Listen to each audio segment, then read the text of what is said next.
Hello everyone and welcome to another series for the Alvari Cup. I am your CM Kiraha, Alex, and today I'm joined by none other than one of our previous contestants that won his first game, Olden. Welcome. Oh, hello. Very nice to have you here and to have a pro commentating with us today, someone that already has won one of the games, so I'm sure you can share a lot of the experiences that you had throughout that game, of course. And yeah, I think it's going to be a very fun new series here.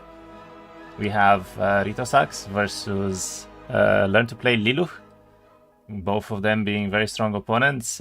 Rito specifically, probably one of the favorites in the tournament, as he's one of the highest rating players in the game right now. So we're expecting a great series ahead. What do you think, Ordo?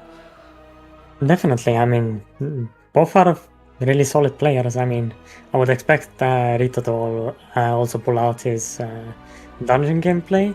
Maybe not in the first game, but in the later series, definitely. Do you think you would risk to have a dungeon pick here early on, as it's not one of the main, best towns right now, I guess? Game one, no, but ahead, maybe definitely in second game, I would expect him to play dungeon. Okay, that is a strong prediction. Let's see how that goes. Gonna be very interesting to see a dungeon game actually from him. I know that he's very strong with Crove as well. He even played against me a few times and had some really strong games. So Yes, I think his three favorite towns are Dungeon, Grove, and Necropolis. And others he finds a little bit cheesy, but definitely they still put out some solid gameplay. what do you think about Lilux's first pick here, as he was the rated opponent, as the lower rated opponent, and he actually went for a template pick, not a faction pick, and he went for Exodus in the first game. I think he put himself in a really big disadvantage. Giving up Necropolis and Exodus specifically is a massive problem to overcome. It's probably the only faction that has a way above average win rate over the other towns here. So I would have liked him to pick something else, but I guess he wants to play some Exodus first. Do you think he didn't want to risk the same matchup that you had versus Kane, and the opponent to just pick for Schism and just go for a Djibouti Outcast tournament there? But outside of that, he could have just picked Outcast himself, I guess. And if you pick Outcast, you're not forcing yourself into Necropolis. You can pick something else. Interesting. So you think Necropolis would not be one of the top picks for the Outcast tournament right now? No, I think Schism is the top pick, and then there's a little bit of leeway, but I don't think the second best is Necro. Okay, already very interesting perspective here from one of our best players in the tournament. So it's interesting to see. But yeah, a couple of things before the players start here. Obviously, we're playing on the same format. It's going to be a best of 3. Once they play a template or the factions, they will be banned for the rest of the series. So basically, we could have 3 games and we could see all of the templates being played, all of the factions being played. So the tournament format right now is Djibouti Outcast tournament. It's Exodus and it's Helltide. And let's hope for a 3-game series, I guess. I haven't seen many Helltide games so far. I think most of the players are quite scared about it. Indeed, I think it's one of the least played templates by the players. Would be very cool to see one play today. Maybe even in second game. Who knows? Could have one in the second game, yeah. I mean, I would actually like to see the strategy being played. For instance, the lower rating opponents, they could just practice Helltide a lot, and since it's not really played at higher rating level and on the ladder, usually that means that they could actually have an advantage by knowing the template and maybe some strategies that the others don't. So they could get that 1-0 advantage right from the start. Yeah, for sure. It would be even interesting to see what people would pick again in Helltide. Love to see. Because I'm not sure even if Necro is one of the favorite factions to pick, or if Schism. There could be like way better towns there. But we'll have to see. Don't have that much experience myself there as well. We have a question on YouTube from Shumian. Wouldn't I open YouTube right now? I would have no idea about the game today. Were you informed of the schedule? The schedule is on our website, on Unfrozen, the website, and we have an Alvari Cup tab there where you can see all the games as well as the bracket itself. And also on Discord, we post all of the matches that are going to happen a little bit before. So you'll get a tag on Discord and see.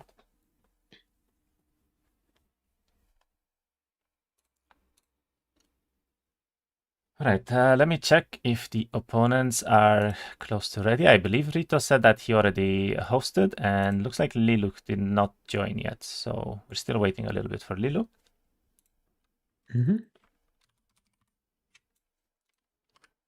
What do you think are the strategies Lelouch is gonna pull to win against Necropolis here? I mean, I think he went for a pretty strong pick still, right? He's picking Schism against Necropolis, so for the longest time, this was the top choice. I would probably not say as much lately, because I think Necropolis on Exodus specifically is it's a little bit ahead, right? I think most players are probably afraid of this Necropolis Exodus for a reason. But I think with perfect play, Schism with a strong Desert push on week 2 or week 3, like early week 3, can definitely do a lot, because you don't really lose units anymore, right? The Communion starts to kick in once you have a lot of army gain after the second week, and you can really do a lot with Schism too. So yeah, definitely. If you also hit 3-piece archery set to shoot twice with your amazing ranged units. True. Yeah, I mean, it's obviously dependent on RNG a lot to have these artifact sets, but it would be nice to see. It would be nice to see. I am curious about their hero picks right now, because the bans are interesting. I think Rito would probably go for Kelgul, as the bans were actually Adan, Bulwark, and Onkos. Liluk did not want Rito to play Onkos on Necropolis, so. So probably the next pick is the Dread Knights for Yeah. Rito. I have watched some of his streams. He really likes to push out Dread Knights week 1, and because Gilgul specializes in Dread Knights, he gives a lot of extra income to those units. So he's gonna pull like maybe even 30 Dread Knights on week 2 here.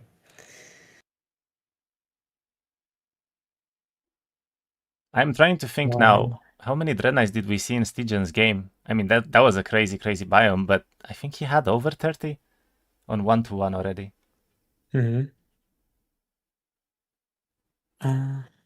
I wouldn't be surprised to see the same now, but we'll see. Or it was some other game. But yeah, definitely getting around 20 to 30 Dread Knights is not very difficult, and you would be surprised to see not that many Dread Knights on the first fight, actually. I guess. I mean, you are playing the specialty hero with higher growth, and then if you get one dwelling, at least you're probably already at around 30. So with 2 dwellings, if we see that again, we could see probably over 40 Dread Knights on week 2 from Rito here. So that would be quite crazy. It would, and to overcome that, we'd have to see a crazy game by Lelouch. I mean, Schism definitely has potential, I guess. I'm curious about his pick here, but with enough dwellings, with enough tempo as well, Schism can definitely pull some crazy moves as well. Usually the 4th favorite pick is Quinre here.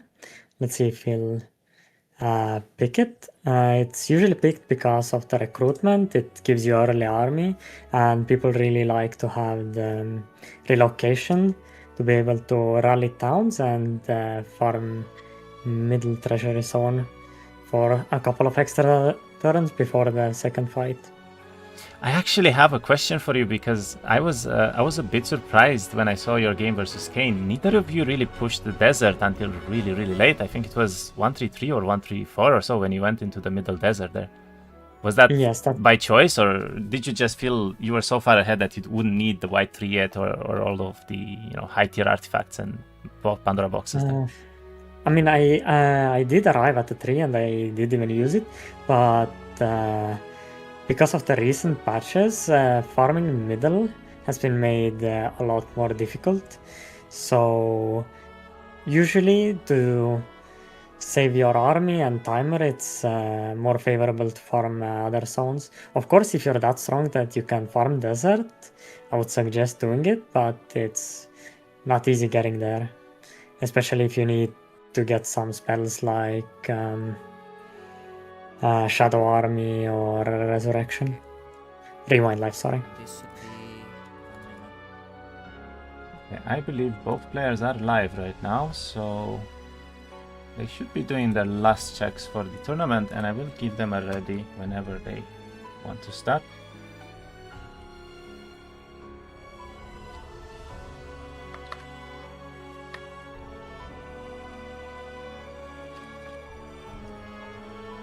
Okay, we will have game 1 starting here very soon between Ritosux and Lilu. Let's see who is going to take game 1 and get ahead in the series, because it's going to be a very interesting one. I mean, my favorite would be on Rito here, just because of the pick. It's one of his favorite picks, and he's extremely good with Necropolis. But Lilu can definitely pull some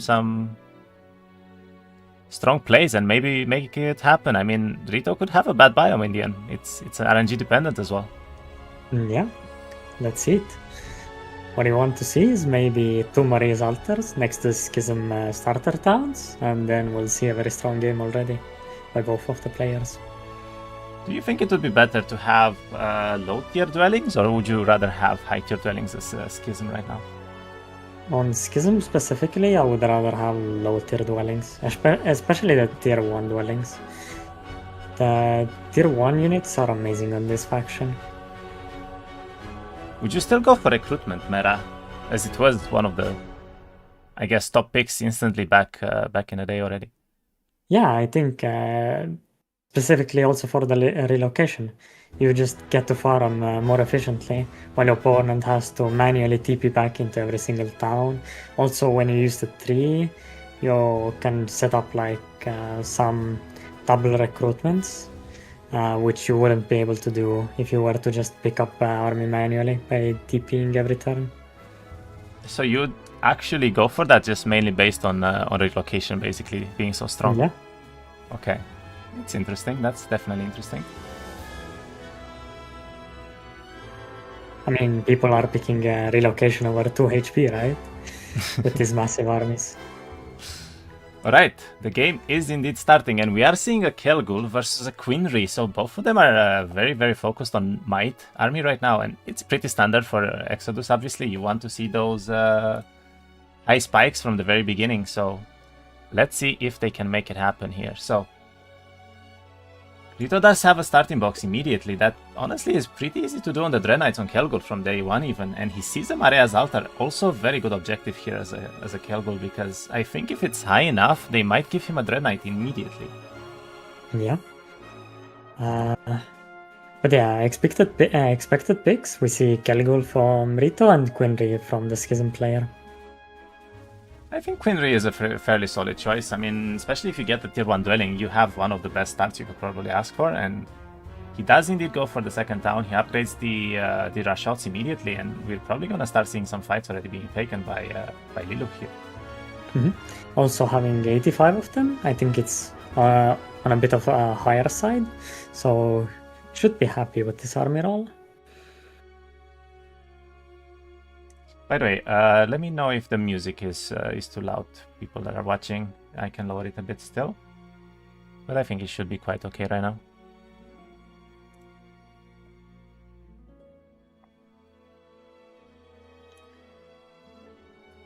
Can go a little bit lower. Okay, maybe like this.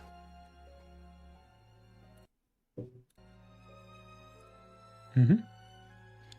Right, we are indeed seeing the Marea's Altar done by Rito immediately, but I don't think this was a very high Marea's Altar here. By the looks of it was 4 Quattles, right? So I don't think this will give him a Dread Knight, sadly. I believe it's at least 5? 5 or 6, yeah.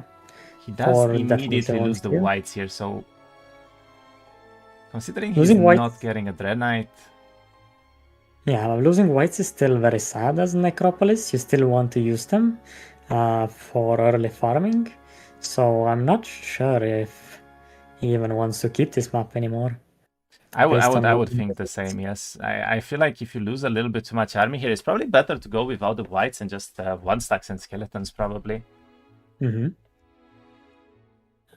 on the Lelouch side, we see a fairly slow but okay start, but he seems to not like the map. Looks like Lelouch actually restarted the map himself. Didn't even wait for Rito to restart potentially. That is quite interesting to see. Although, I would have liked to see him keep the map. He had some wood, he had some ore, the roads were looking okay, and the army rolls were fairly good.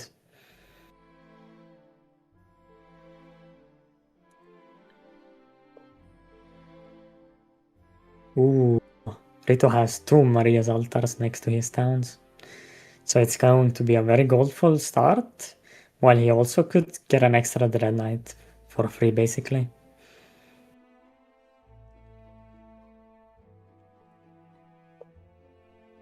Let's see. I'm looking at the Lelouch side right now, and does not see a lot of content right now. I feel his biomes don't really give him those early dwellings that he would like to see. I think he only had a tier 6 or a tier 7 dwelling that I could notice, and that's it. I mean, he has a cultist dwelling here. This could be a potentially good start for him into a gold mine here. I mean, it's a start, for sure. It's a start. It's a start, but not a very powerful one. I think the tier 2 cultists are going to be making a very good stack in the late game, but for early game they are kind of lacking. They have a lot of damage, but they are very low in initiative and they are not very mobile. So we see right now from Rito exactly what I said he should do, but he did take the whites with him. However, he at least upgraded the skeleton archers this time around, so he should have a slightly easier time here, not losing a lot of army.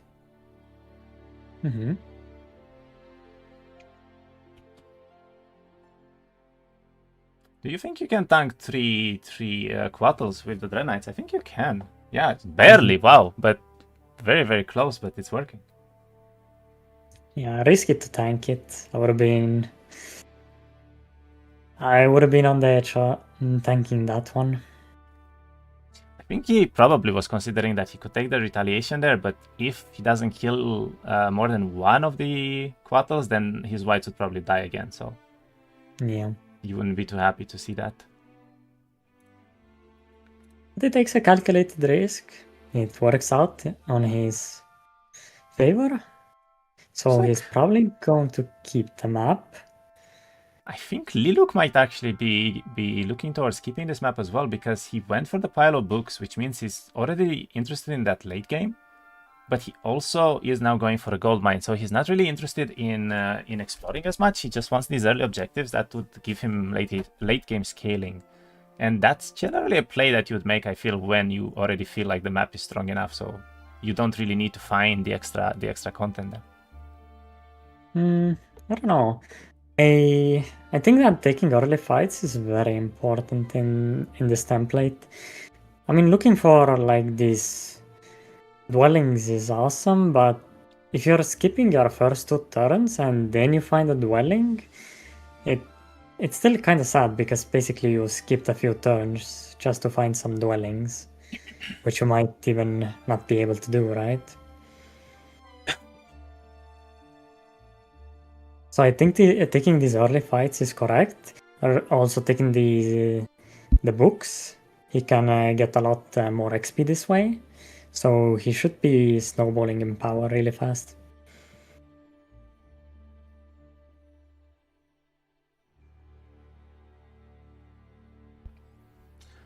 He is taking a lot of fights already on day 1, so he will have a level advantage here immediately, that is for sure. I think he is not too pleased about the result right now, because he did lose a couple of 1-stacks. At least I would assume for these early fights you'd probably want to not really lose anything, but... Yeah, probably. Although it's for a gold mine, acceptable losses, honestly. Interesting, he went for gold as well, and he does keep the map. He is ending the day, so just because of that cultist dwelling and the late game scaling here immediately, that he might actually be confident enough in this. Looks like Rito did keep the map as well, but Rito still has 2 points of reset, so he could technically still reset this on day 2.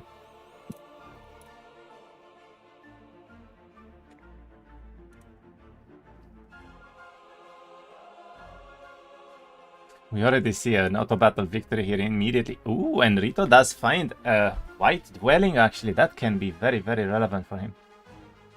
Yeah, starting with 60 Ghost on Galigul, he's going to have an amazing game here. Especially that also his Mercury Mine is really close too. So building out anything shouldn't be a problem anymore. Especially with his early Maria's Altars gold boosts. Do you think Rito as a player would prioritize a Mercury Mine? And he actually picked Insight, a skill that has been severely nerfed in the past, and not many people thought that it's good anymore. Also, we see a Maxi Maria Altar here, so that means that there could be an extra Dread Knight coming up. At least if he doesn't lose one.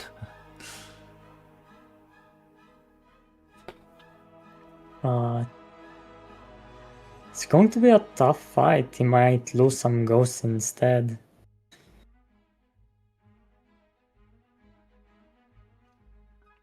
I just asked, I just saw the nickname in the tournament table. He explained as you wrote that this is possibly possible that championship players can commentate on matches. Yes, I will try to get some co-hosts from the other people that are playing in the series as well, as they're all pretty much top players and very, very good at explaining and everything that happens there. What do you think about this insight pick from Rito here? Would it be something you would actually consider these days? It's very interesting and maybe even more so Necro specific. I mean Necro Caligul specific because he really wants to get to the Dread Knight low, I guess. And he also starts with tactics. Wait, sorry. No, sorry, it's leadership that you need to double it. So it's not because of tactics, but he wants to get to the Dread Knight law on this first week to get even more extra Dread Knights from the laws. So you think it's actually because of the law there? It could make sense. I agree. I think that could be a good play if he considers it that way. He also, oh yeah, he also does get +1 extra all stats from having expert insight. Because most likely people pick the all stat one from there. Interesting. Lilo just skipped Thaumaturgy here twice, I think even, but he went for expert Abyssal Communion pretty early. And looks like he is going mainly for a lot of mines. Liluk is really focused on getting this late game. Maybe this was his play all along. He just wants those second, maybe third fight spike and try to win on Schism late game here. Mm-hmm. Seems like a solid play. He also did his Maria's Altars. He's slowly bleeding away his tier 1 units. But as long as he makes it to week 2 with like 50 of them alive, I think he should be happy. Also finds a tier 6 dwelling on a fairly easy guard. Maybe not doable at the moment, but in a few days he could be already doing that and going into the ranged power stacks side of the faction. We see an arbitrator dwelling right now found by Lilu, and that can be actually quite relevant here. So he doesn't only have a cultist dwelling, but he also finds an arbiter, which means we could see exactly what you said with potentially an artifact set, the archery one, trying to shoot twice with many of these units. It could work. Mm-hmm. I'm not sure how well that would work against Necropolis though, because they do have high initiative and they do have high speed units, so yeah, especially against Red Knights and the hero that starts with tactics, it's gonna be rough. But he could find the anti-tactics item. Ooh, wait, Rito actually found a very nice dwelling for himself here. Is that also 2 Dread Knight dwellings? I think I only saw one. The second one Does in he the have a shadow. second one? It looks like it to me. A little bit of a connection issues here, but should be okay.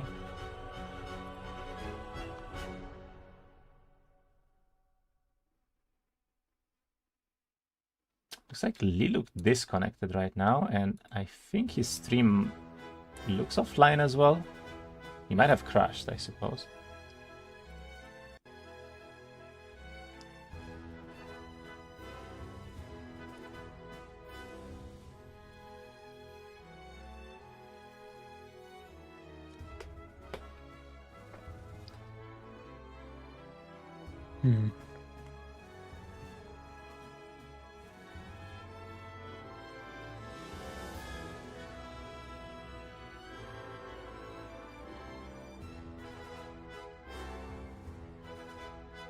Okay, they will load the previous day and it should be fine.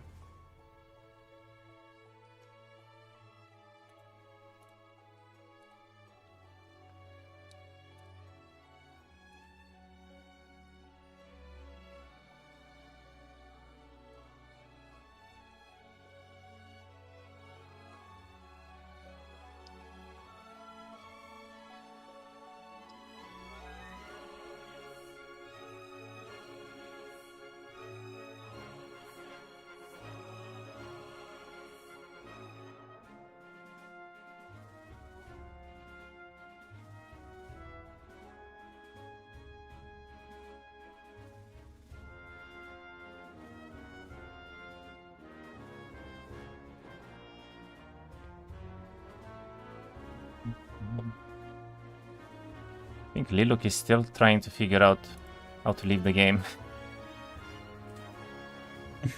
Looks like he disconnected into a crash.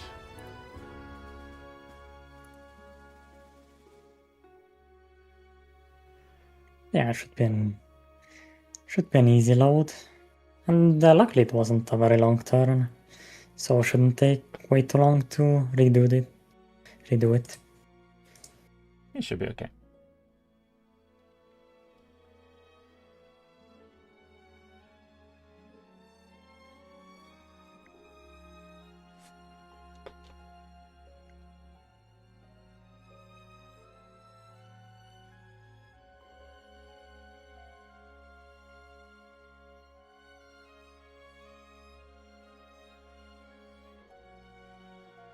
Right.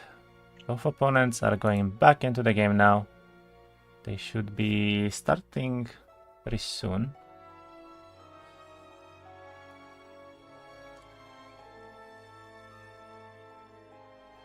What do you think about Liluc's line of play here? What do you think he will be going for? He saw the tier 6 dwelling, so he's probably going to try and build out arbitrators. I think the stronger side of the schism is building out the tier 4 units into tier 7.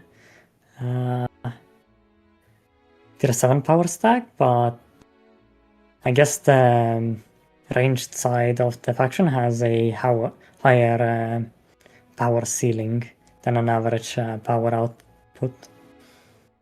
Would you actually try to pick up the tier 6 dwelling early on, even at the expense of the tier 1s, because you will most likely lose a lot of the rush shots they're trying to get it? On week 1 I would definitely go for it. Maybe try and stack the commune into full first, to lose as little units as possible, and then also some casting to help out. Maybe the thaumaturgy could have been a pickup anyways, so he could fireball or lightning bolt a few times for way more damage.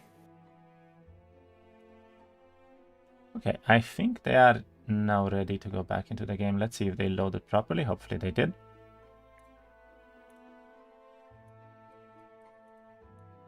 I guess one of the advantages of playing this on custom games is that we can actually do this this load if anything goes wrong, so it's actually quite nice to see here.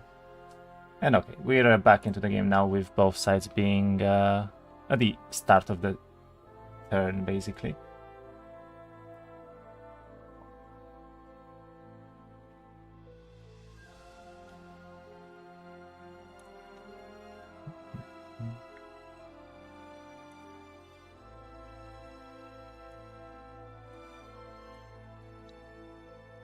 Yes, Rito picked up the extra insight, so he's definitely looking for more low points. He also actually finds the Dragon Lich Utopia here for a lot of gold income later on. Yeah, Should help him buy out all of his Dread Knights. having this research laboratory could actually be very relevant if he's going to have this week 2 spike, because with around 20 to 30 Dread Knights, you can definitely already do it, and that gives you enough gold to potentially even upgrade on early week 2 and just go into desert immediately, maybe. So I don't know if he will come back here, however, because this is quite out of position unless you would go for Dimension Door, but we'll see what his choices will be here. Yes, that is a second Dread Knight dwelling, so it's going to be an insane game for him. We're going to see the Stygian 1 special here, I guess. Let's see which one of them will have more Dread Knights.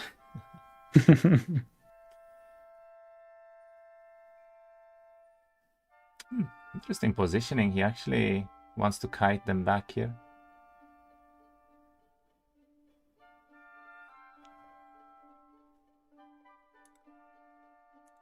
Meanwhile, I suppose Liluch did pretty much the same thing, just picked up the mine, got a little bit of map progression, and it looks like he did go towards the Arbiter Dwelling as well, so his pathing is the exact same, more or less.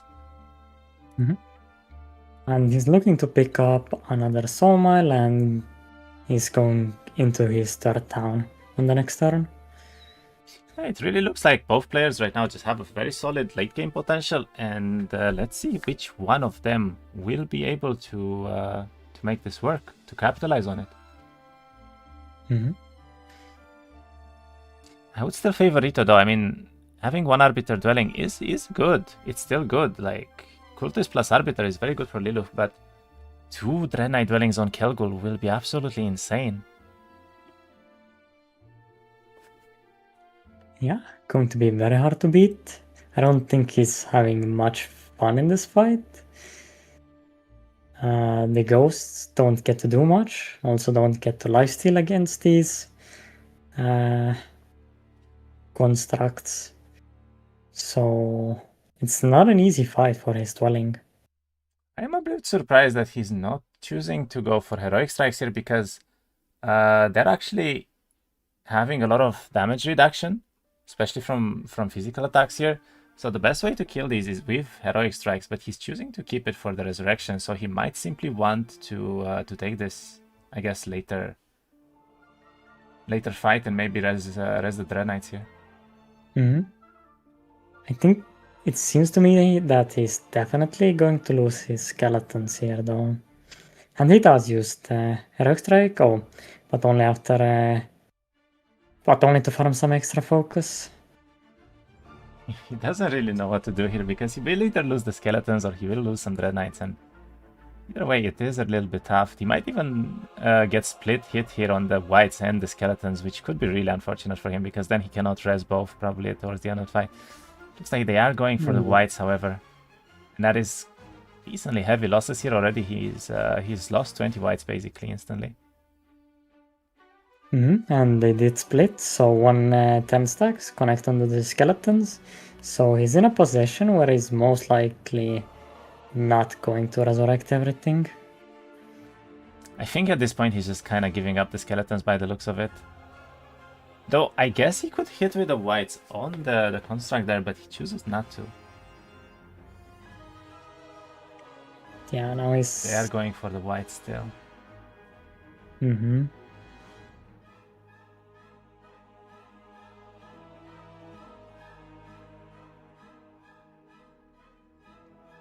Okay, a bit of an unfortunate fight here for Rito because of how many they were, but he does keep enough army, I think, to do the Dread Knight Dwelling pretty easily, and this is all he needs. Once he gets these Dread Knights, activated, the rest of the game should be free almost for him.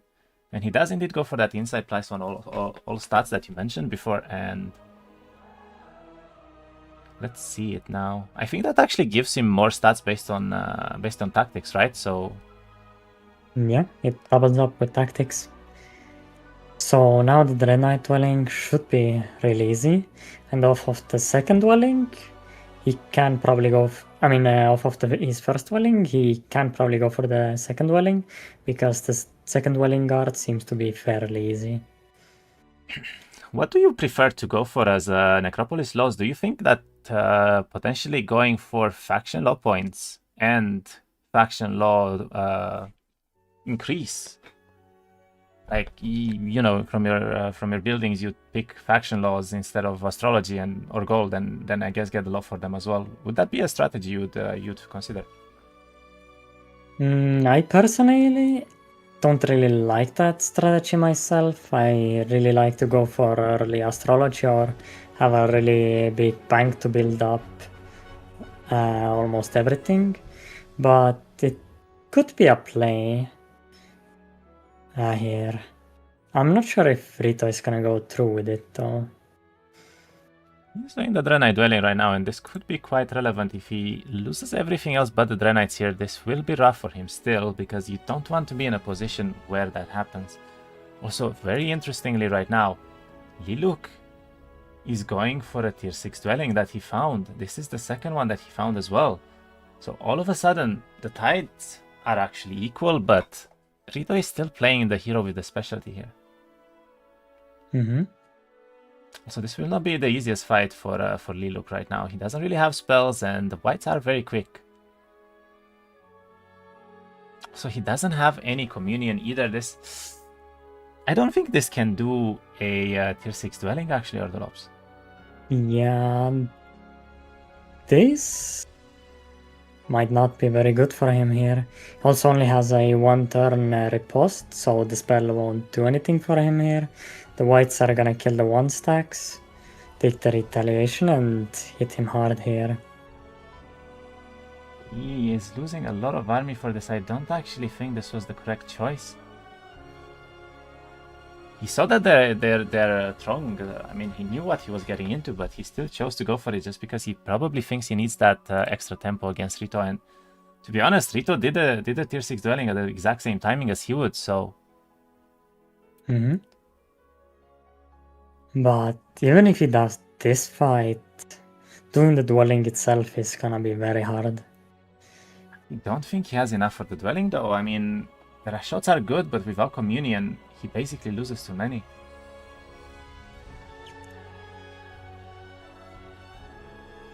Does keep 60 alive. Yeah. Let's see. Maybe it is possible, but even if you basically sack all of the Rashots for a tier 6 dwelling, is that worth it? I would not really think so. And he has a choice to go for an avatar right now, which could actually be very useful in this exact same turn, but...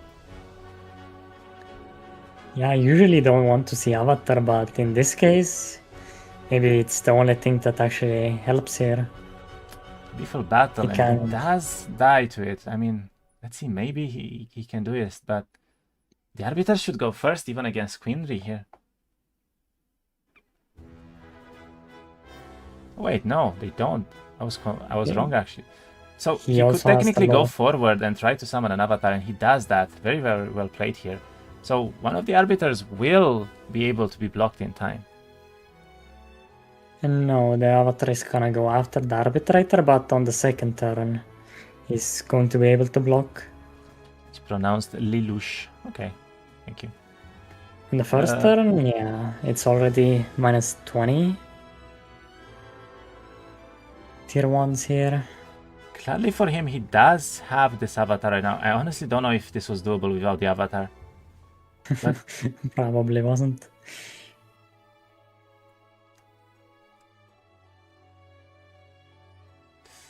He basically went from 85 Rashots, right, and he's down to 30 already just for these 2 extra arbiters. I'm not sure if this is that strong of a game for him though right now. He does kill the last arbiter, and now he has a choice to, I guess, block the remaining one, which is a very solid play for now. Yeah, I mean, he did the Mareas, right? He has the gold to build them. He has some gold, but these units are very expensive to build out.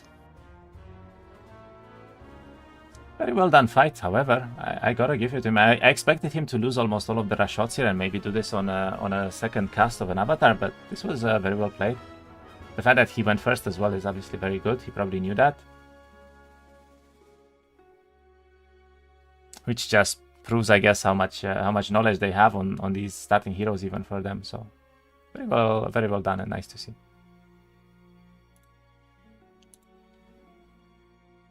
Haven't seen code yet. No, I didn't.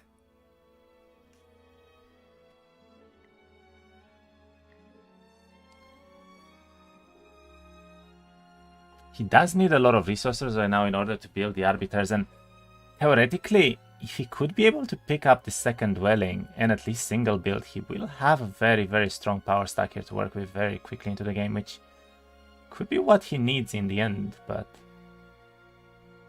where does he get the army from, though? I mean, the second dwelling is probably gonna go down like the first one. You have to tank on the first turn, and after that, the avatar will tank for you. Also, if he gets a mage guild, gets a bolt to be able to help him in the fight, could be doable on the first week. Rito did pick up his second wind already and his third town here with a mage guild. And do you know where his second Red Knight dwelling was? Because I don't think he actually prioritized it right now. Does see a club though, and that's a lot of attack on the Kelgul, which could be really, really helpful for him. It was next to the other one, but yeah, I don't think he picked it up. Maybe he's planning to go back there still at the end of the week, or he wants to flag another town on the first week still. Could be a play for him for sure.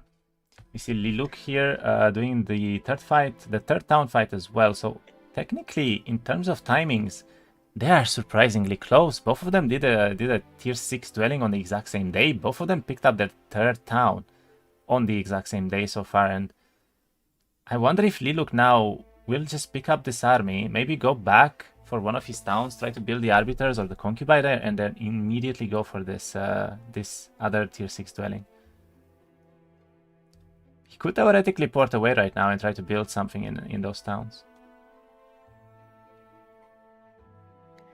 He's starting to run very low on wood, actually. And he only has one marketplace, so building out all of these dwellings is not going to be an easy task. Would have to do some resource banks to be able to have this double build on week 1.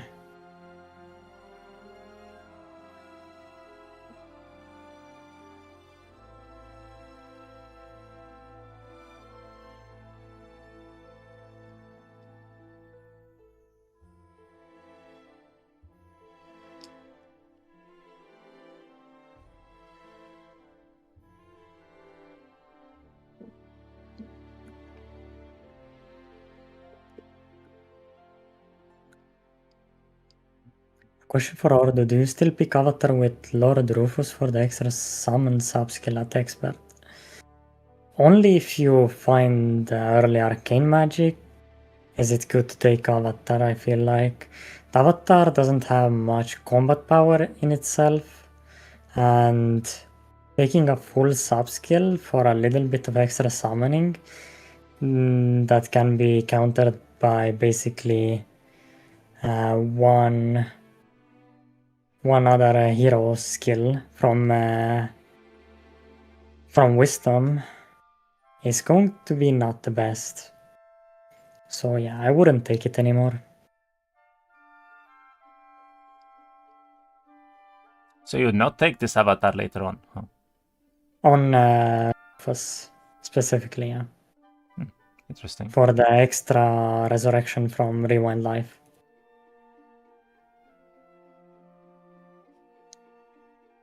Looks like Rito is considering doing a break fight already. I mean, he found the unicorns here, which are easy enough, but this could be some losses for him. He does not have that many skeletons or white, so this fight will mostly be based on resurrections and just brawling potential. But he does have the stats. He does have very tanky Dread Knights. So I don't think he's going to lose much here.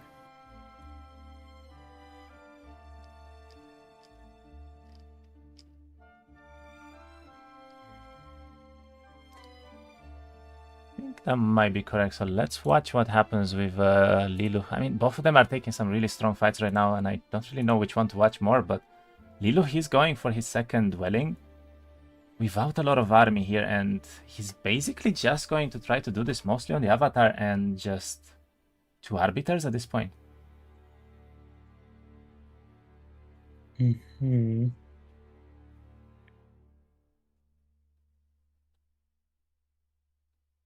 Looks like he will be okay on the guard. He did lose the castle army though, trying to do this, the temple army here.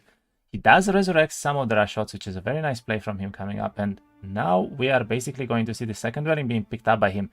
If he could be able to actually pick up both dwellings and then double build in both towns, this could be a very, very solid 1-to-1 from Lelouch here though. Lelouch. Yes, but I think by building these ranged units, he's kind of throwing away the first fight, and he's going to have to win the second one. Having all of these ranged units are not really that good into loads of the Dread Knights and Whites that Riton can build. He will also most likely have a bunch of dogs that get built on the way to the Red Knights. Do you think Rito will go for a very counterplay here in the second fight potentially if he sees this this line of play from Lelouch? I mean, he could go for full optical illusion gameplay with probably just a lot of damage reduction from Armorer. Yeah, Armorer into optical illusion and radiant armor, and Lelouch will have a very tough time dealing any damage. We'll see. It's gonna be an interesting first fight. I mean, Rito so far did not really lose any army, and it looks like Lelouch is fine on this Arbiter fight as well, but Rito... wow, he found a second White Dwelling as well, actually, so his power stacks are going to be quite crazy in this game. A very dwelling-centered game so far, and both of the opponents are actually having quite a few.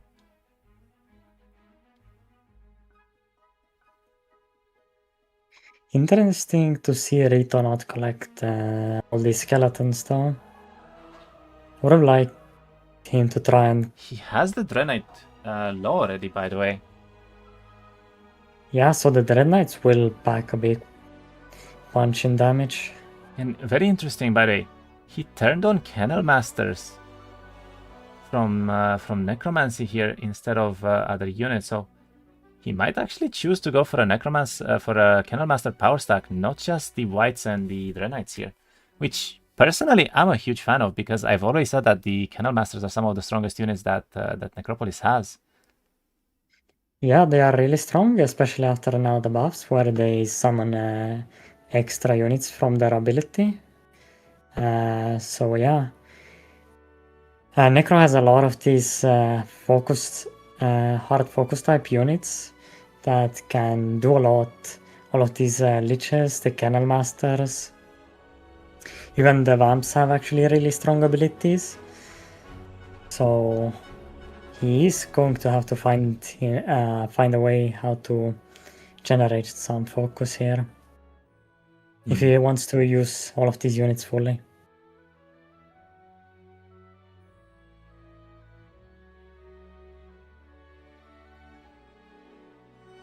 Does need to be a little bit careful here about losing one of the Dread Knights, because he will not have enough focus, I think, for a res, but I guess he should be okay. He does use a Heroic Strike instead, and now it's just a free fight.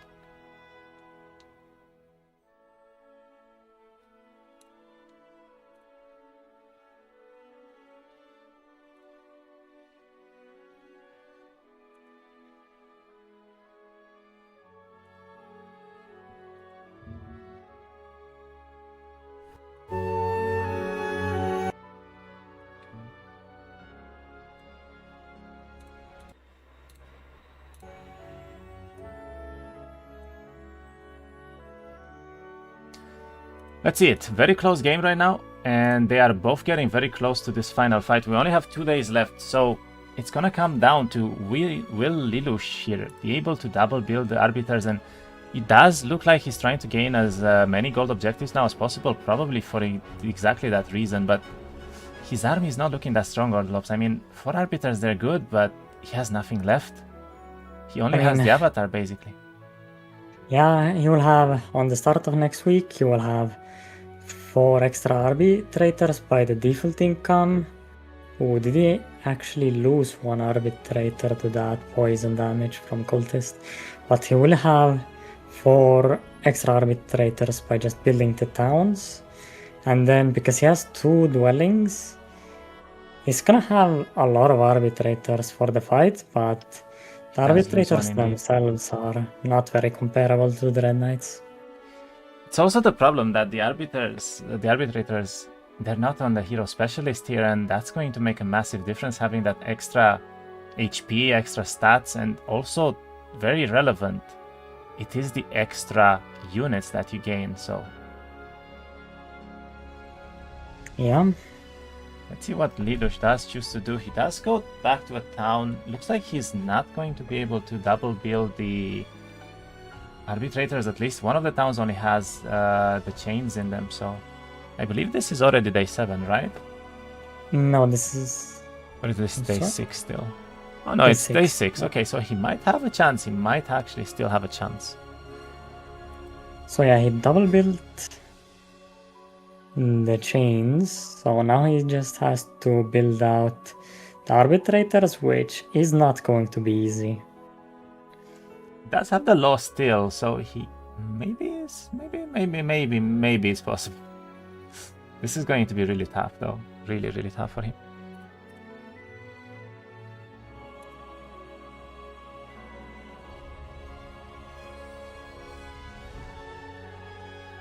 He gets 1 mansion, and then probably he's gonna go and farm and try to get the 2nd mansion of the things he farms on the map this turn. So I think he's going to be able to do it.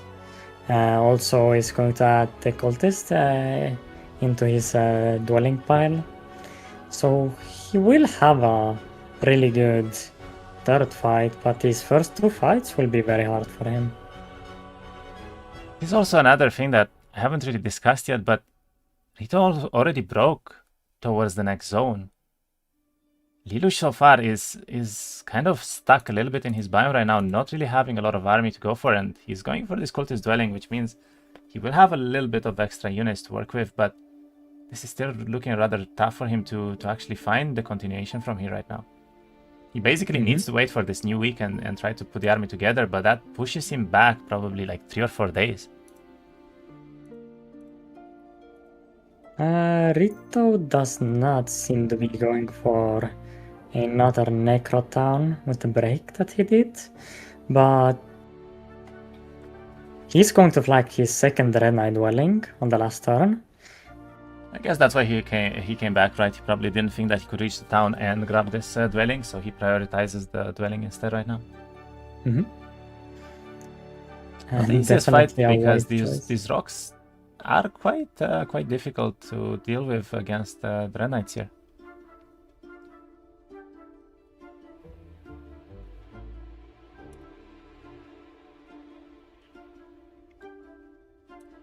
I mean, they are tanky boys. They won't deal that much damage to him though.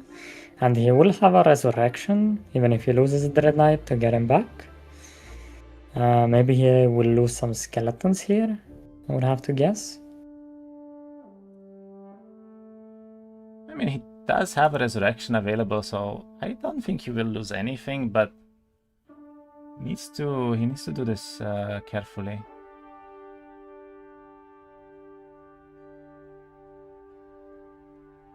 Chooses to go for the resurrection before they hit the Dread Knights, which actually I think might be a bit of a mistake, don't you think? I mean, this would have guaranteed a hit on the Dread Knights from the rocks.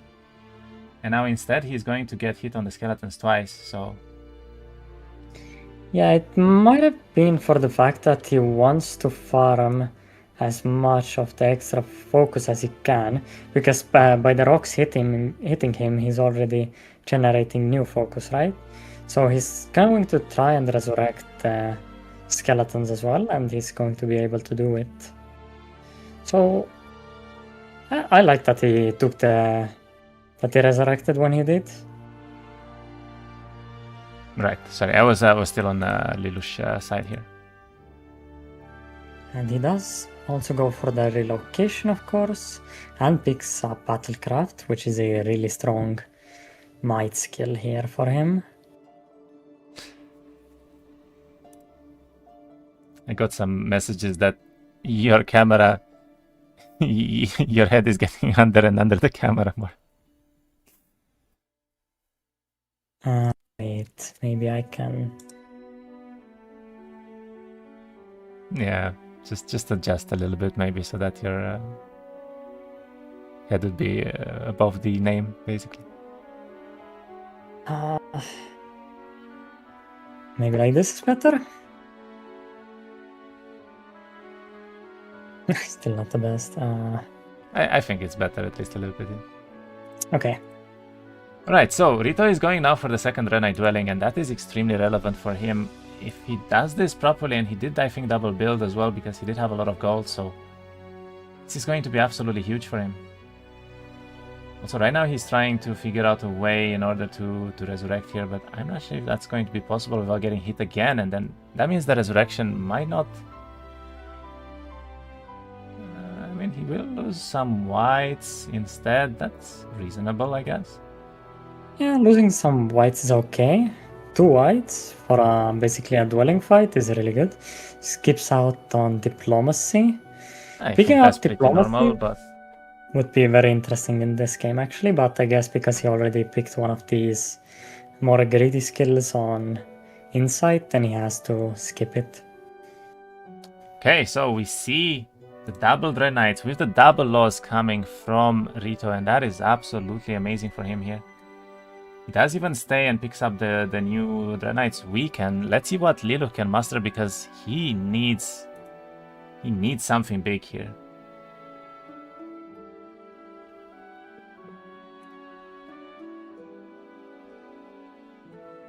I don't believe did he have the build for the arbiters in the first town? I don't think he did, no?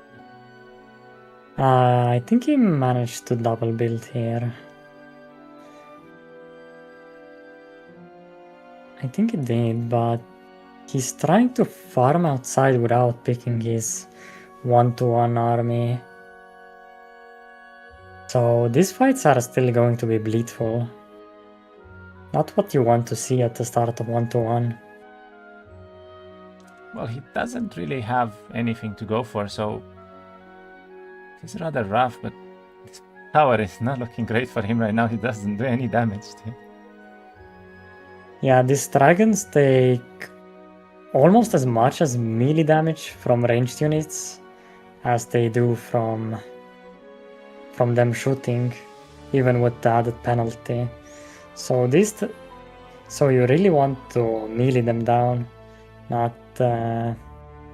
shoot them. He does do that, so he knows at least that there is the melee damage reduction here, but it's not enough, so he will get hit again, and that's going to be fairly painful here. I think he lost one of the concubine, right? Yeah, loses an extra concubine. And that's gets a crescent dagger, so there is potential for a good set for him because of that, but is he going to go for this break with this army? I'm a little bit concerned about it. Yeah, this seems... And he does not have the arbiters built here, by the way, so at best it was a single build, which means it's rather tough for him. Oh yeah, that too. But he's going to use a relocation. But he's gonna use it in a town where he doesn't have the arbitrators built. So he's not going to use his main power stack here. So he's also doing a fairly difficult fight right now, because these are Acropolis units, and there's a lot of dogs which can tend to be very tanky, and that means his whites also don't get any kind of resurrection here by themselves, so... And with 14 Dread Knights, he should be doing... I think really he's good leaving, on this he's leaving a lot of these stacks on purpose right now, because he might be looking for a second res, and it's actually really smart to go for the Cannon Masters here, because they can technically hit you forever with the long reach, and that will constantly provide you some extra focus here.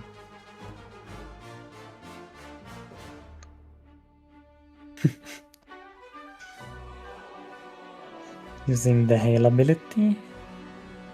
But yeah, he he's... does get the second resurrection off, picks up the white's back, and that's a very well played fight from Rito. Let's see what is happening on Lelouch's side here, because his army is constantly going lower. I guess he did relocate some extra units, but this is not the break fight still to his third Schism town, which means he's behind quite a fair bit here. It is extra insight though. Taking this insight towers is really important. They boost your game very hard. He finds a way easier break to do, so he's going to be fine, most likely here. It is good that he has insight, but he has no astrology investments, or do. His astrology is at 2000 right now, still on week 2, and honestly, that's really low, isn't it? Yes, that's very low. I don't think his gold is doing that good either, so he has to find like maybe 2 warrior ruins in his secondary zones to be able to make up for the economy he butchered for his arbitrator build.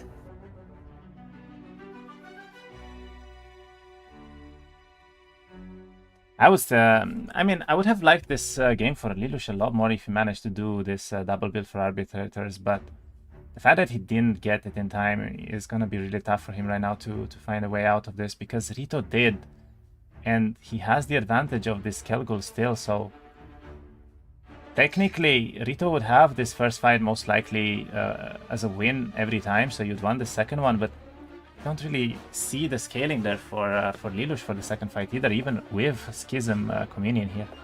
Yeah, and he lost almost all of his tier 1s, so usually you're expecting to face like 150 or 140 tier 1 units on the second week, but having like 30 or maybe even after there are only 50 of them is not gonna do a lot on this map. He finds Loga though, so maybe there's some chance still. I don't think Rito has Loga yet, right? So yeah, there might be some chances for him indeed.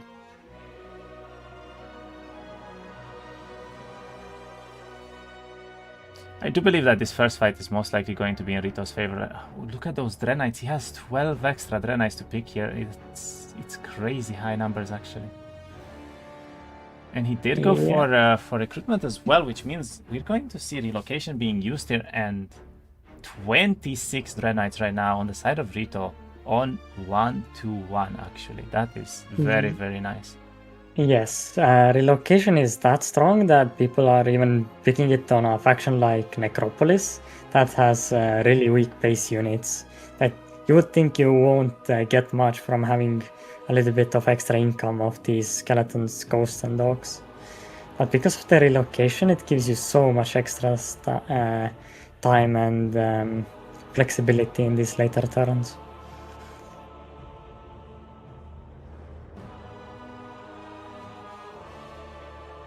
And what we're going to see is probably a 1-2 break for Rito here, after rallying as much as he can.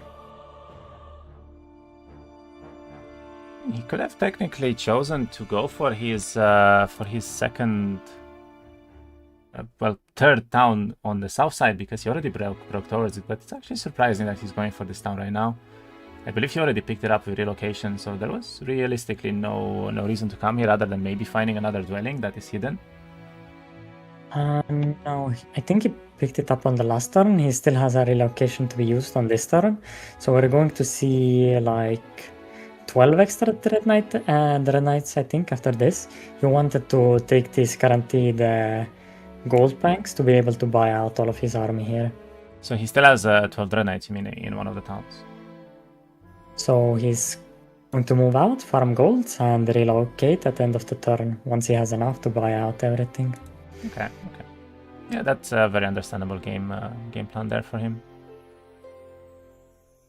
Lelouch right now is looking at the fights, but he's quite hesitant to do these fights on the third town already, because they're not that simple anymore, and he will bleed units here, most likely right before the first final fight between the players. And I really would like for him to go back and just pick up the units from his second town first, where he might have the Arbiter built as well.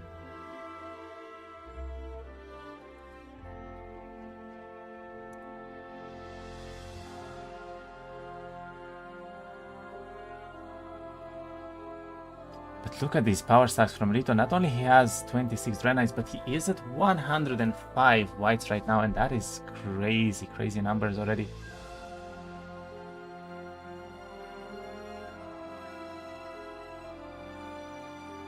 Does go for the initiative, cleans up the fight very nicely, doesn't lose anything either, and yeah, we're seeing Rito just completely rolling through these fights by now. I mean, he's probably going to struggle a little bit in desert with this army, but I wouldn't even be surprised if he's going to rush straight to it. And here he's going for...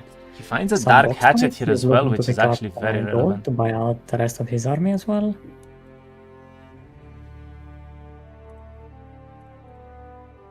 Well, Lelouch is doing this fight decently well so far. There's just some scorpions alive. They're going to be rather easy to handle. And let's see, will he be able to stand up a chance here in the first fight?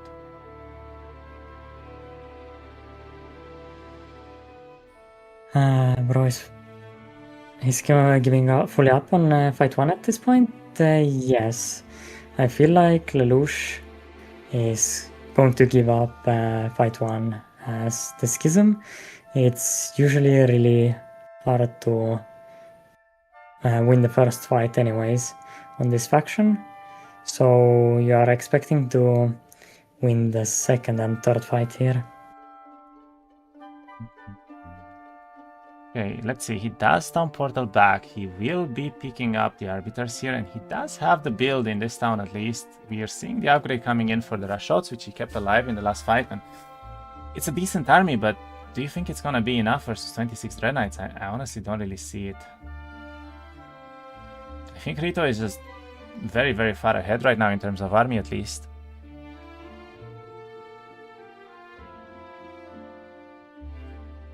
Also important to note, I don't think Lelouch has realistically any spells right now. I don't think he even built mage guilds in most of these towns. It looks like he is making some astrology investments right now at least.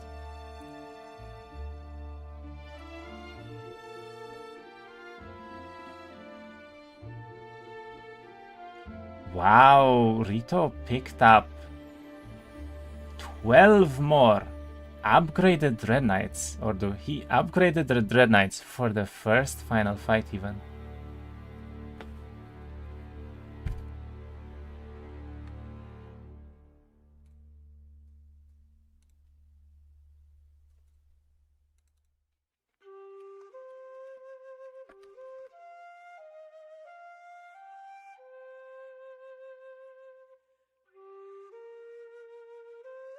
Who can win with 1/3 of his army?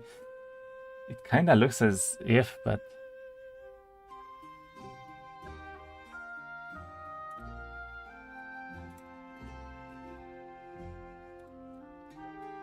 let's see. The first final fight here will happen soon. I can hear you again, Olden Era. Yeah, I can hear you. I can hear you.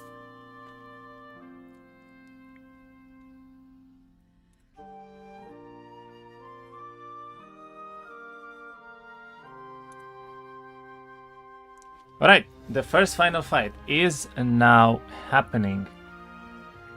And we're gonna see a very, very strong fight from our Necropolis player, which is Ritosux here. He has 38 upgraded Dread Knights on the first Finalka, which is absolutely insane, to be honest. And on top of that, there are 141 whites after he lost a lot of them already. And yeah, we just see the arbitrators gone in turn 1 here.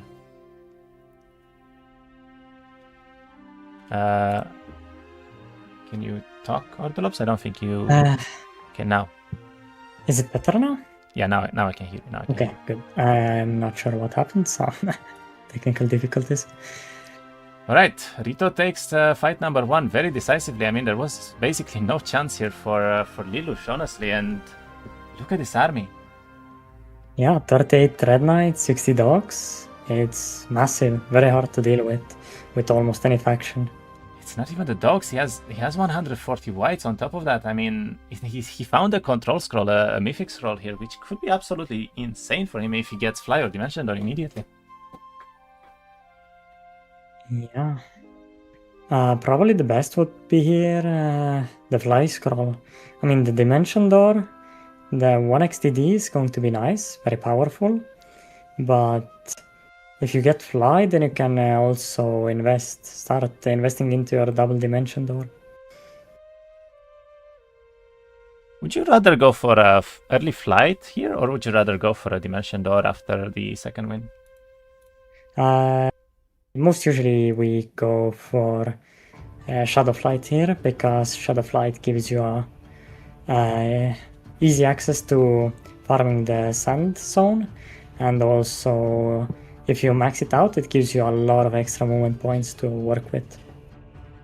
Okay. Yeah, I mean, going into desert early with flight definitely makes a lot of sense.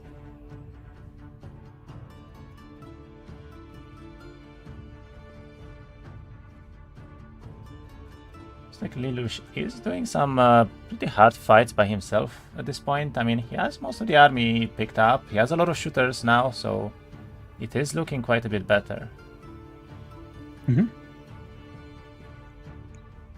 He's going to be able to farm, but having these no tier 1 units is rough. Also investing a full skill into having Avatar is going to make him weaker in late game.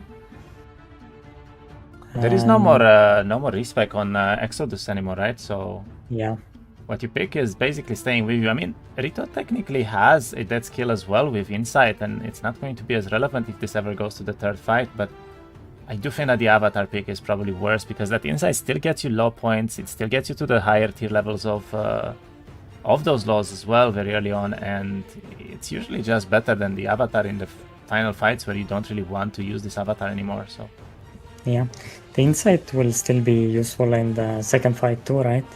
Because he will be able to get to all of his tier 5 laws, which are really strong on Necropolis. Very true, yeah. I mean, getting those laws alone might maybe even win him the second fight.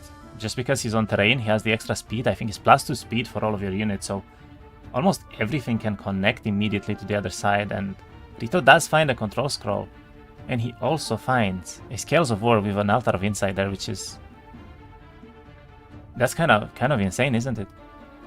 Mm-hmm. Picks up knowledge, actually. He actually goes for the Infernal Circus, and he goes for the Expert Resistance here, so he doesn't want to take any chances against the opponent. Also, he has a bad level up. I wonder if he's gonna keep it without leveling and tries to get another Infernal Circ somewhere. Yeah, he will probably just wait, because it's he's already so high level, and he has a lot of his skills that he wants here. So just sitting and waiting on these bad level ups is probably worth it. He doesn't really need that small little bit of extra combat power here. Very true, very true. I mean, at the end of the day, basically what he needs to do is simply wait until the second final fight would happen, and then he can basically take some level ups if he needs to in the last turn. But that does give him a lot of time to just figure out what he wants to do here in the end. Looks like he gets... That is a pocket dimension control scroll, I believe, from Rito, and he's not very happy about it, right? Yeah, the pocket dimension is probably one of the weakest secondary scrolls you can get. It's still better than getting a town portal scroll, but he'll most likely never use it, and is going to just use it for 50 extra dust here. It is a decent amount of dust, at least. There's some primal remnants being done right now by Rito, and it looks like Lelouch is actually a little bit ahead in tempo right now, because he does have the 4th town already, and now he's actually going towards his 5th town, which will be able to get picked up here a solid 2 turns probably before Rito will even go towards it. So we could theoretically see a play where where Lelouch could try to quad build his arbiters, maybe Concubine, and obviously he'll have tier 1s and tier 2 as well because he's playing Queenry with recruitment, right? So the army is going to be decent from him, but is he able to get that much gold, do you think? It will definitely depend on his map. Because he played away so many units, it's going to be hard to do Utopias for gold here. So we'll have to depend on these boxes. Which is not that likely to spawn that many gold boxes.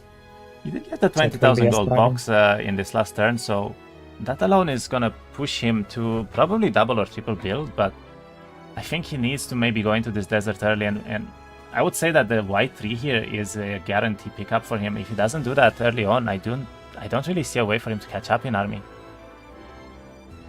Yeah, but then the next question is, how is he going to be able to afford it?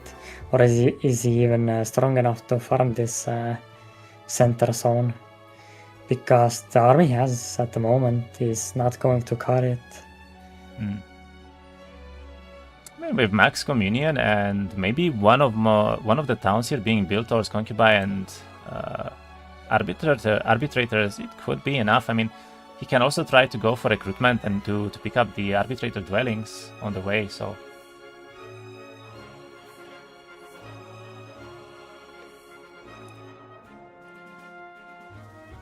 This is a rather painful fight for him right now. He is losing a few concubines here, and I'm not sure what this is for, but it's starting to not really look worth it to me. Basically, yeah, this bleeding will snowball. Every single unit that he loses right now is very, very crucial because Rito doesn't really lose any more units at all, considering the Dread Knight power stack, plus the fact that he has Resurrection.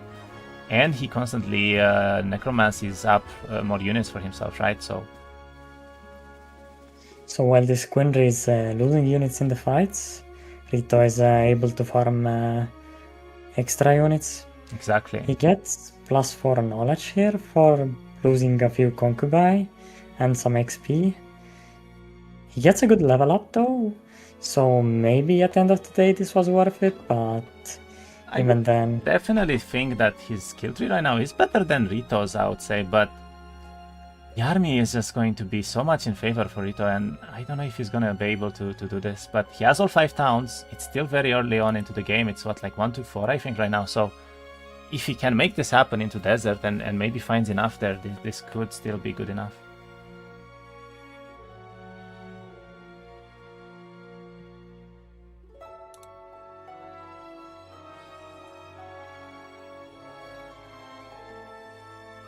Rito did manage to grab his 4th town, so I'm guessing he's probably gonna try to pick up his 5th town immediately here, at least for the extra whites and dogs, right? Like, it's always kind of worth it, especially because he went for recruitment. But I'm expecting at least a triple build for the Dread Knights, and yeah, he's setting up for the last town already. Sadly for him, he couldn't pick it up earlier, right? He had a really early break, but he needed to get that second dwelling, so that was definitely the correct choice from him. Yeah, I mean, if he goes on this turn, and even if he makes it, can I build it? He will need 5, 6, and 7. Yeah, if he reaches the town on this turn, he can still build Dread Knights, but I'm not sure if he can make it, so it's going to be a triple build of Dread Knights on the second week. Which is not what you're looking for here. Probably should have skipped some of the content on the left side to try and outbuild the Dread Knights here. I think he wanted to guarantee this first fight. Honestly, the way that he played so far, I really felt like it, because he went for so many gold objectives and objectives overall on 1-on-7, 1-to-1, right? And I lost him a lot of tempo, but he did manage to upgrade these Dread Knights in time. Yeah, but if we think a little back on the fight, the power he had wasn't even that necessary here. But he didn't know that. I guess he wants to secure the fight, yeah. He couldn't have known that, yeah. At the end of the day, you could go into a game here versus Schism and, you know, find 200 tier 1s with like 15, 20 arbiters and who knows what else, so... Yeah, definitely, but... maybe he thinks that he's just going to try and play for an average game, So he's just gonna look to pick up the win without trying to high roll that much. Pastura Boy saying that why is he picking so many laws that now just gives a few plus attack and defense? It's like 2 attack and defense for a specific tier.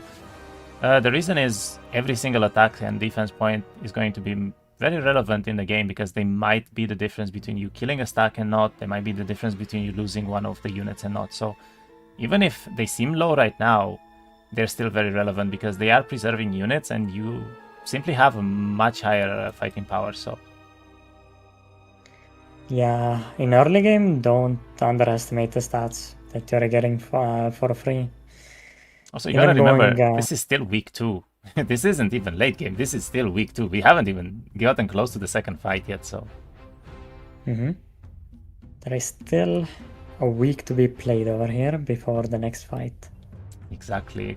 And that's plenty of time for everything to happen. I mean, I don't really see a way for Rito to throw this, really, but at the end of the day, there are some potential plays for Lelouch here. I mean, if you get enough initiative on like the upgraded arbiters with potentially the archery set, these Dread Knights could get deleted on turn 1. If he doesn't get to use the optical illusion here, he is gonna be in trouble a little bit. If Lelouch can make it somehow happen to go first, I guess. Yeah, the Lelouch would have to get a lot of extra initiative here. Also would have to get the tactical guide so he doesn't get connected on the first turn. That is true. I think tactical guide is going to be a very, very important pickup here. So he needs to still find a lot here. I mean, he knows that it's tactics, right? So if he does see that, I think he will definitely prioritize it, but he still needs to get it. And honestly, I wouldn't put it past him to actually build artifact merchants in every single town right now because they do reset every week, right? So being able to grab that tactical guide or potentially maybe even the set with the Crescent Dagger that he picked up earlier, right? With the 7 Eyes, which he does actually have 2 pieces already on the map. If he could find the other 2 and lowers Rito's spells to level 1, all of them, that could be very, very interesting to see. I used to call the arbitrators arbiters too. I just shorten it. It's too long. But yeah, building out everything he wants to do, doing all of these arty merchants, also getting the arbitrators, concubines, the walls built. It's a lot of resources, and I have yet to see a warrior ruin on his mat. So it's going to be a really hard time to. That is very true, actually. If we don't see warrior ruins, I mean, that's why I was kind of, saying that he maybe wants to go into this early desert, but he is looking towards the 7 Eyes right now, from what I can tell, and Rito is doing a Utopia on week 2 already, and looks like he's not going to lose much here because he has so much army right now. He is going to have to pick between resurrecting his Gravediggers or the Whites. I wonder which one he will actually pick here. I think it has to be the Whites always, right? I mean, he has 2 dwellings, he has recruitment. There's no reason to realistically go for the Kennel Masters here later on. I guess, but the reason to go for these Kennel Masters is that they just scale better into the last fight. But I guess because he's looking to win the first 2 fights, then the late game potential matters less to him. That is true, yeah. I mean, maybe he is looking indeed to just win the second fight and call it a day, and then the Gravediggers, the Kennel Masters, right, if he upgrades them, they're not going to be that relevant because he's not going to get that many, so maybe the Whites are better then, but let's see, this Utopia right now for him is not that good. I mean, he gets an Ogre Shield. I don't think he had a shield yet, and he finds another Mythic Scroll that could be quite relevant here, actually. Wow, he actually finds the minus power ring. Now that's very impactful for him here. Minus 30% power is nothing to scoff at. One of the better rings in the game. That is definitely true. But you need to remember, he also picked Resistance, so he's really set up right now against this style for Queenly that he could go for.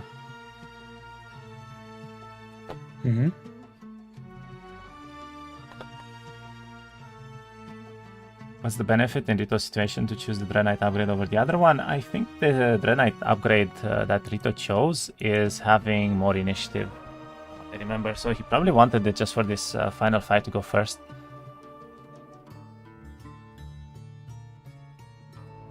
Oh, I mean, Rito is probably losing his mind right now. He instantly goes and disenchants both of these artists, and he's just done with it by this point.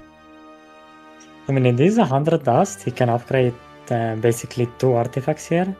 Yeah, he has the hatchet already. That is an amazing artifact for him right now, and looks like he does upgrade it indeed, and he does find his ring here. So he is gonna go forward, picks up his last town, and I guess he's not gonna be in time to pick up the Dread Knights here, but at least he will get the extra army. Yeah.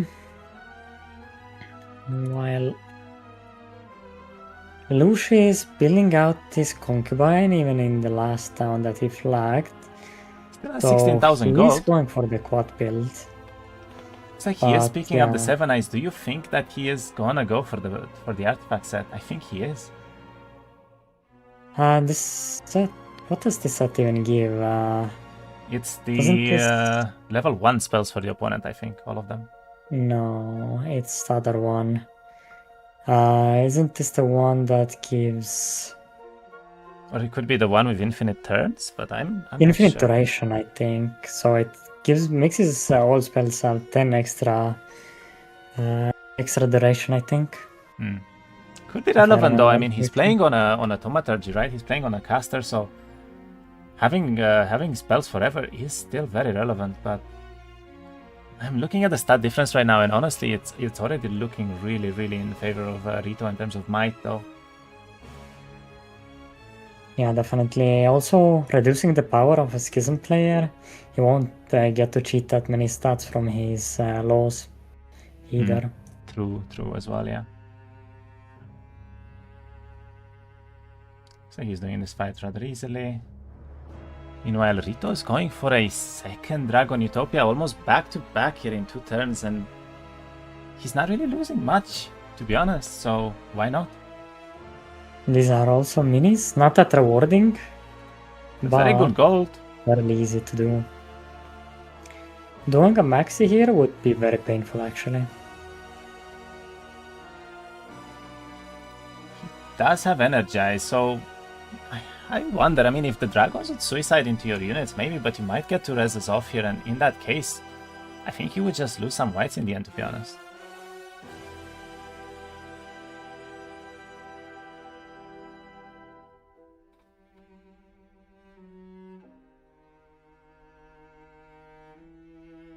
Let's see, what will this second Utopia give him? If he finds some really strong artifacts here, Ooh, he finds the tactical guide himself.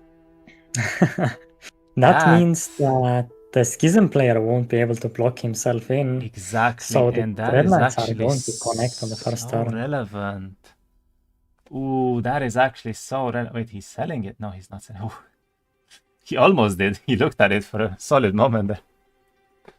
Okay, builds the kennels, and I guess builds the third Dread Knight. Okay, that is gonna be a lot of army, and look at his gold. He has 100k gold right now on week 2 already. That is a very, very solid spot to be in right now for Rito. And with the law that makes all the units cost less, he's going to be able to easily buy out all of his army. Would even like to see him go into vampires here.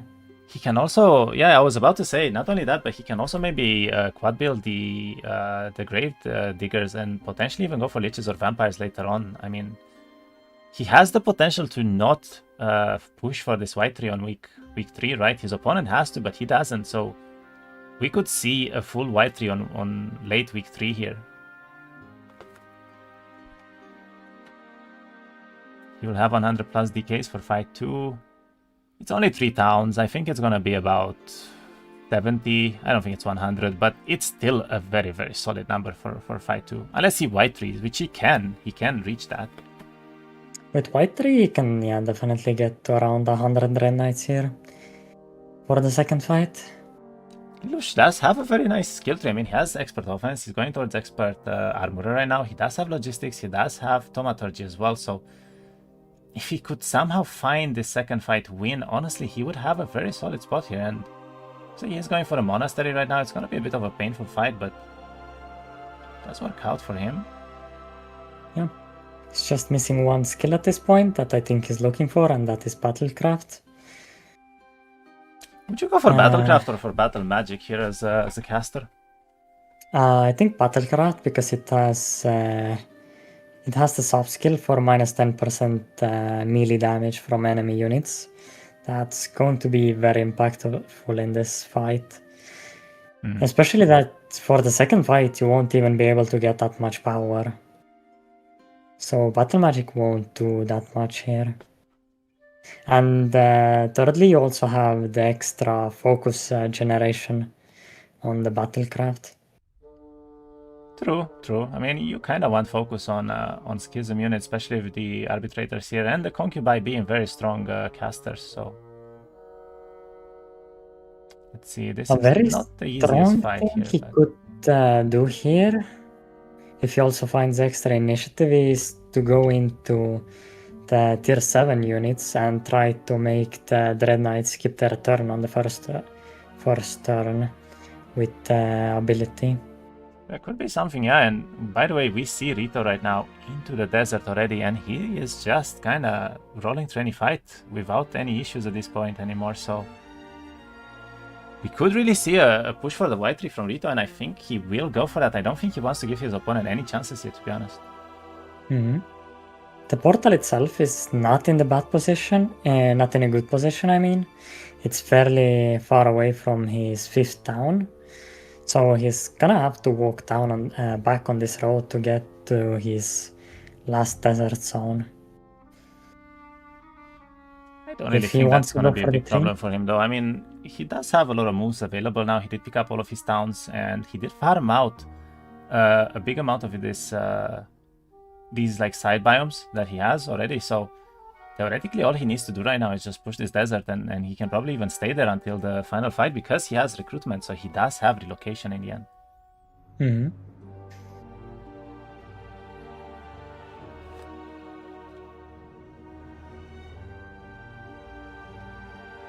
He's not happy with losing a few of these ghosts. Will try to delay the fight to resurrect them back. I think he's gonna be able to quite easily here. Does get the second res off, and I mean it was only 7 ghosts, but Rito is, perfectionist after all, and this is a tournament, so of course he's going to go for that. Finds another Scales of War, and he has 37 attack right now. I think almost every attack, every stat point that he found so far went into attack just because he has this Dark Hatchet. Yeah, he is going to one-shot his stacks if he gets to connect. Is he going for the 3? Potentially, yeah. I would assume that Rito is going to make a play for the 3 here. It makes most sense. I mean, why wouldn't you? Let's pick some defense now, so I guess he thinks he probably has enough.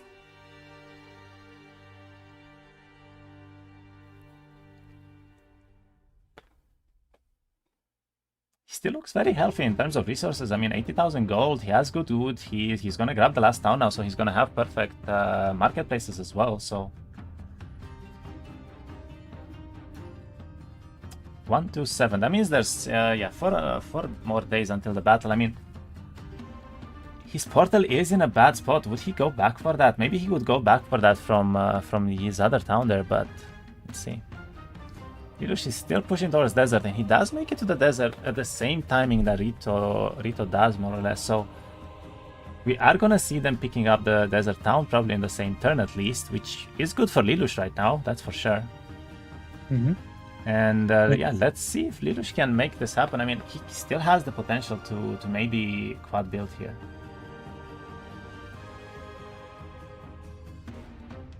Rito did 2 Utopias already.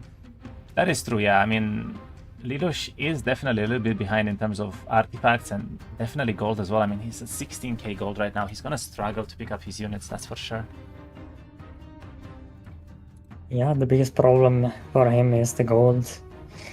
Even if he gets the build here, he still needs to generate the gold somehow. Doesn't get any meaningful artifacts, sadly, either. And goes for a level up 3 and some extra gold.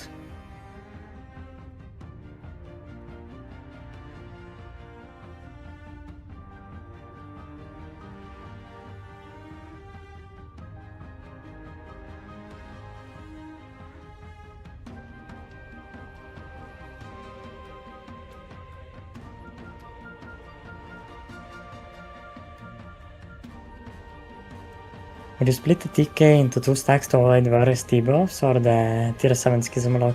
If he does the 3 and gets to up to like 100 Dread Knights, yeah, I think the correct decision would be to split the Dread Knights. But just make sure that they're not next to each other, so Berserk wouldn't destroy all of his own units. It would be kind of funny though if he actually splits and he doesn't have the speed priority and just loses all of them. Okay, we see tactics being picked up here by Lelouch, and that was not probably the level up that he wanted. He actually skipped Battlecraft, by the way, for that expert defense, and then he chose this this random skill here tree. Interesting. A bit greedy to do it like that, but maybe it will pay off. Maybe he does want the tactics here more to be able to just push the enemies, to push the Rito's tactics back as well. But there is a good point from chat right now. Rito does have the tactical guide, so I think his tactics pickup here won't even do anything because the Necro units are so fast on terrain that Rito might reach him even from all the way back. So yeah, that might be true, but he can't know that he has the tactical guide for the second fight already. Also, this 7 Eyes is really doing some heavy overtime right now. He has every spell at level 4, and he's really been using them too. So having not sorcery, thaumaturgy, and this spell hat for extra levels would have been also nice if he just cast Riposte, so all of his main stacks would brawl before getting hit. But overall, yeah, also getting these boots on Rito's side is gonna be very good. that is true. I mean, having +2 initiative is absolutely insane for him right now because his only way to really lose the game is probably gonna be if he doesn't go first, right? Like, if he goes first with these DKs and with tactical guide, he just one-shots the arbitrators or even any stacks from the opponent's side. I mean, that is gonna be a very quick fight. And yeah, look at his speed. Even from all the way back, he would still reach the whole map here. Yeah, maybe he's even testing it out here if these Dread Knights can reach. But they most definitely can. Is that the Dorev's Tide max level scroll? I think it is. It is. It's a level 4 scroll that he found on the map. That is actually very good for him. Well, I'm not sure if he'll need it in this game, because the Dread Knights are just that fast. But maybe it's to help some other units like Dogs Connect Yeah, or I was thinking about Whites and Dogs here. I mean, with Dorev's Tide, you basically guarantee almost that all of your units will go before your opponent, and they also get the extra speed, so we might see everything connecting here on turn 1 even. Mm-hmm. Well, it does look like Lelouch did pick up the town as well. He's gonna go back now towards his main towns to try and pick up some of the extra army that he has, which is very helpful for him, but he does not have a lot of gold still. We're still looking at only 30,000 gold that now is 16k already, so... Yeah. But he has a really good portal, so he might be able to go for a 3 and some Utopias here in the last zone, and maybe make something happen. But do you think he can do a 3 even with this army? The guards are really high. It depends on the guards. If you get some Hydras or maybe even some ranged units like Liches, so he will be able to just and by the way, illusion. We see Rito pushing for the portal. He's gonna go for it. He's building Liches everywhere. He wants everything. Yeah, he has fortifications done. He's building. He's building towards the 3-man. He's not gonna give him a chance. Going to be an insane army here. Absolutely insane army here from Rito, actually.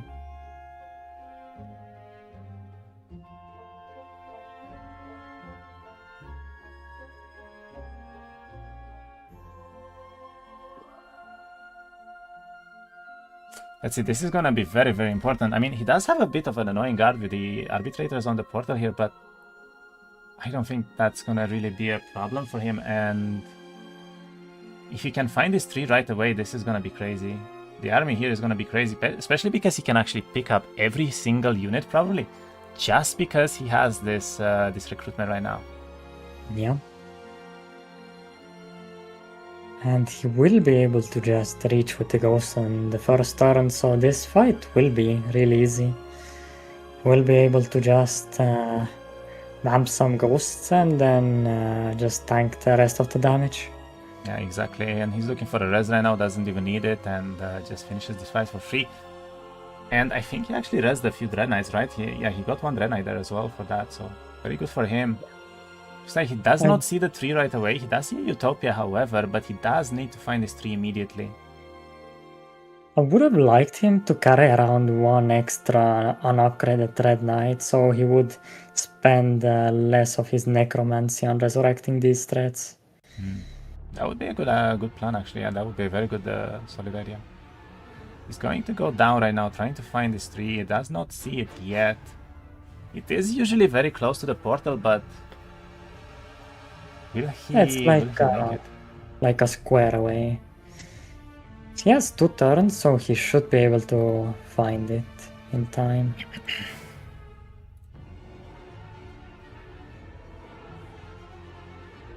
This is a very painful fight for Lelouch, and I think this could probably be the portal guard, right? This is a lot of dragons, upgraded ones too. Yeah, this is most likely the portal. Has to buff up and tank the rest of the dragon damage. This is what I meant. I mean, it's basically Utopia, and he's already struggling to do this. He's probably going to lose some units here, and it's gonna be really rather tough for him to actually get this done.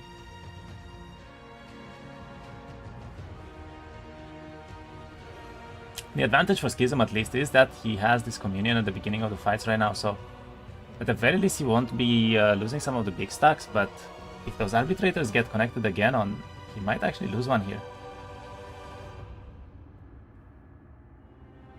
Probably. Like they are going for the cultist, which is very good for him. Yeah, but I don't think he's going to lose enough to be able to demon farm them back. That is true. So he's just going to be minus 15, minus 1 occupy. Does get a portal. And now what would you do though in his position? He only has 2,000 gold. Even if he gets this white tree, how does he recruit anything? He has to find warrior ruins here. And after the warrior ruins, maybe he can try and click the tree, but yeah, it's a very tough position like to for be him in. to pick this Amelchia's Law right now. It is 50 vampires though, so these fights are not easy in this desert. He actually chooses to not go for it. He doesn't see the content there, so he's just gonna skip it. Yeah, he's probably trying to find Vori in here, but he's not finding it, and that's not helping him.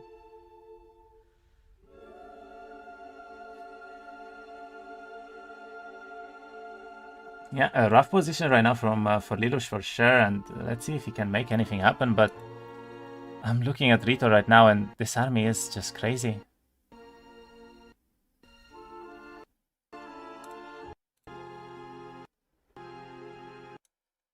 I don't know why that's lagging, but I'll go back.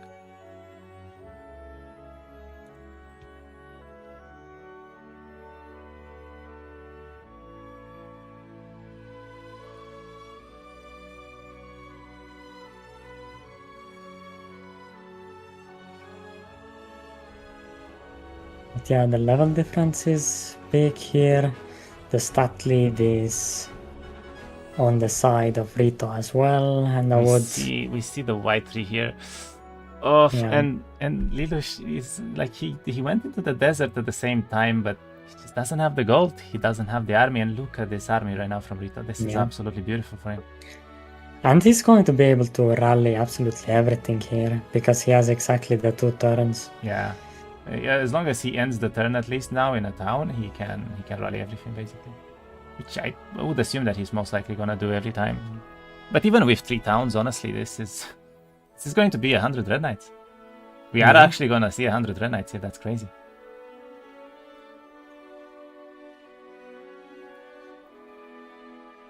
His map is also very, very utopia full. So the artifacts should be really strong here as well. I haven't seen exactly what he's rocking here, but he has the boots, he has the axe that's giving him a lot of stats, and I see Dragon a scale armor, lot. and he has both of the rings he needs, the one for speed and the one for minus power, actually. And he also has drums and the vial of life, so it's a very strong week 2 setup. Very strong. He did not choose to end the turn, however, in the town, so we're not gonna see everything being picked up here, just 3 towns, but still. That is going to be a crazy, crazy army for the second fight. I don't see a way for Lelouch to honestly catch up to this. Flawless performance. Yeah, Rito has played a perfect game here with perfect biome. I mean, I think he got even higher numbers than Stygian did in his game, since he did farm some Dread Knights early on even and everything, so...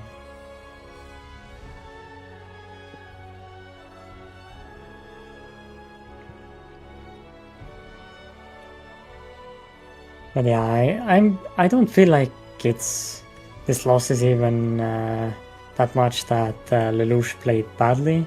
It just feels somewhat of a faction difference in power that he gave him Necropolis, and I feel like he could have maybe had a little bit of a better strategy going into the game.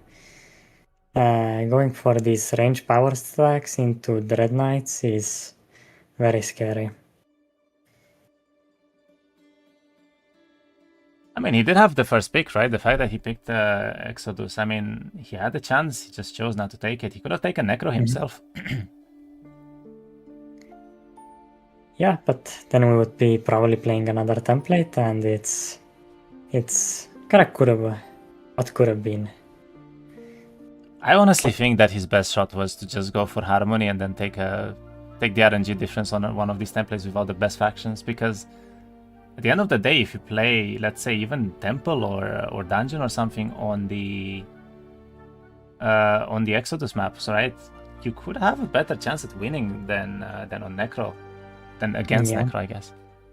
Yeah. And yeah, Lelouch right now is just running around trying to find something, but honestly, this first desert that he had was very, very poor, and I think he's quite disappointed about what he found there, so... Yeah, no warrior ones at all. Didn't find the tree. He's low on army. So yeah, it's not a good position to find yourself in. Meanwhile, Rito is just running around, has an insane army. He even farmed more Dread Knights right now, so he did exactly what he said, which is actually go for the lower Dread Knights, just because they have less HP pool here, I guess. It's not about the HP pool, it's about the fact that farming upgraded units from Necromancy takes almost double the amount of the resource. So it's about the Necro points, okay. Yes. Yeah, that's good to know. I actually didn't know that the upgraded units cost more. By the way, this is, I think, the 4th Utopia in a row that was the minimum for him. That's honestly a bit unfortunate at this point, because I actually think he wanted bigger. He probably wants bigger, especially because he's so strong right now. Yeah, definitely more. I would want a maxi here. Get me the gold, get me the relics. Yeah, exactly. But he basically farmed out this desert by this point. This is gonna be really, really strong for him. Finds another Utopia that he can go for.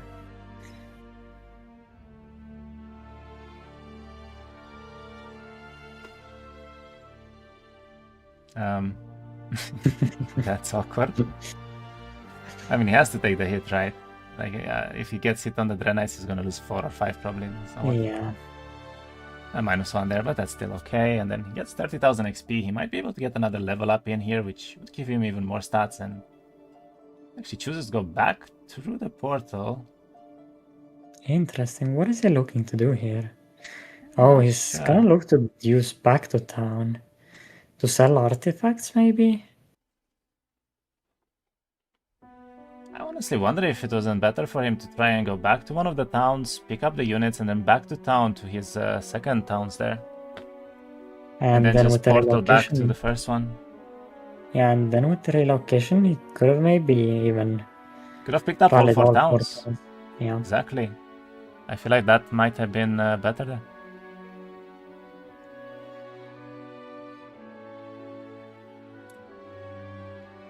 Let's see, does Lelouch even have a play? Because right now I don't even think he realizes that this fight is this turn. He's trying to find something, but... Okay, he does go back. And he will be able to afford getting 2 of the other towns here, I guess, but... Look at his gold, man. It's not a lot of gold. He cannot even pick up all of the units. Gets the high seat touch to slow the Dread Knights down at least a little bit. So maybe there's a chance the Dread Knights won't be able to reach, especially maybe if he also equips the... But no, the Doref Knights will be way too powerful. He only has 4 seconds. Yeah, won't No, be he able doesn't to even upgrade the relocate. arbitrators here. Mm-hmm.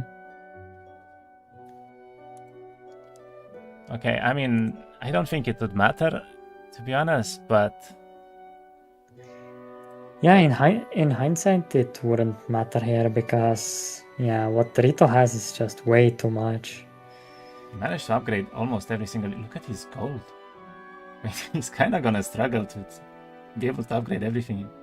99 Dread Knights, by the way. We're barely one short of the 100. I think you will even have like an extra 100k. What is this army on week 2 or the loves? Have you seen a bigger army than this on week 2 actually? I honestly don't know if I did. On Necro, maybe not, yeah. This army is really big. What a crazy game from Rito here. 99 Dread Knights, 400 plus whites, 200 dogs. He even has almost 200 Cannon Masters. Yeah. I don't... Very good performance by him. It was actually 100. He lost the Dread Knight in this last fight versus those Reavers there. If he didn't lose that one Dread Knight the entire game, he would have had exactly 100 actually. Yeah, it could have been 100.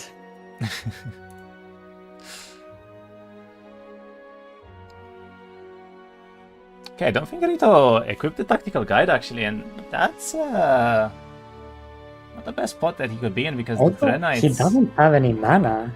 He forgot about the Mage Guild. But does it matter? I mean, he just walks forward and everything dies. Yeah. I'm not sure if that would matter. If Lelouch had a strong setup here, even with this insane Necro army, he could lose. Let's see, I mean, Lelouch could still have some good spells to cast here, but I don't know if he picked up any big tomes so far, so... Yeah, maybe if he had something like... what would even save him here? Maybe if he has the Torrey of Tides? Nara's Kiss, I don't think what he needs is damage here, but to just slow the Necro player down. To make him not connect on these first turns. I think like a very big power Naira's Kiss Doref's Tide first cast on these Dread Knights, potentially with taking a Ritual with one of the big units that gets hit twice. I mean, he could have killed most of them instantly.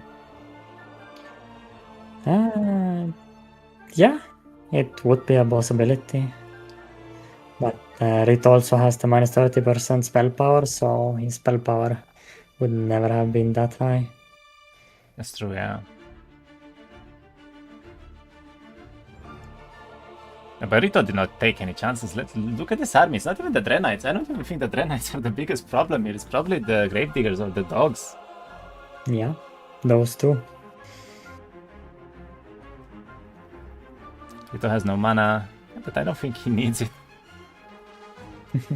That white tree there was just incredibly good for him with fortifications in every town, and he built pretty much everything everywhere, so...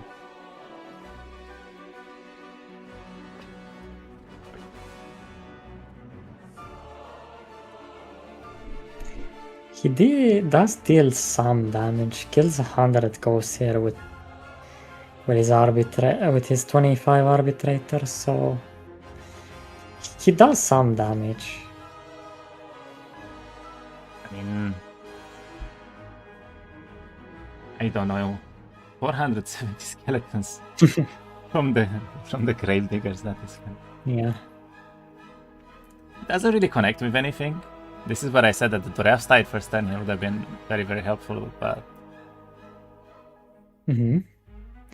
But on the second turn, now he will connect with everything, and I'm not sure if he will survive to see the start of his second turn here. Naira's Kiss counters DK very well because triggers once per attack, right? Yes, it does. So I both mean, attacks yeah. from DKs plus the fact that they move, I think, will turn Naira's Kiss, and that's like 3 per turn. Yeah, but if you think about that, this is 100 Red Knights, they will kill anything they touch with one hit. So Yeah, it's on Kelgul as well with a massive stat difference in yeah. offense, so So of will course. the second hit even happen? Okay, he's gonna haste now and just goes in. 4,000 damage here, kills 2 stacks, and yeah, the game is over. Okay.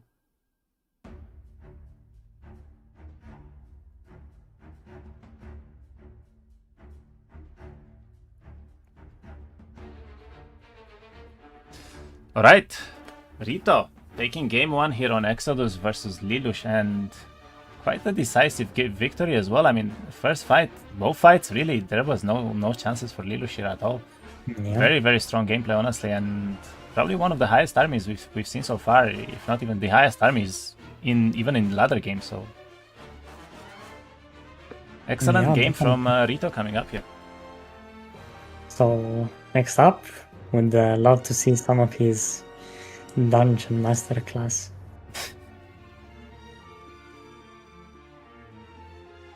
What is a Lelouch rank? I'm not sure, but I think it was above 3k.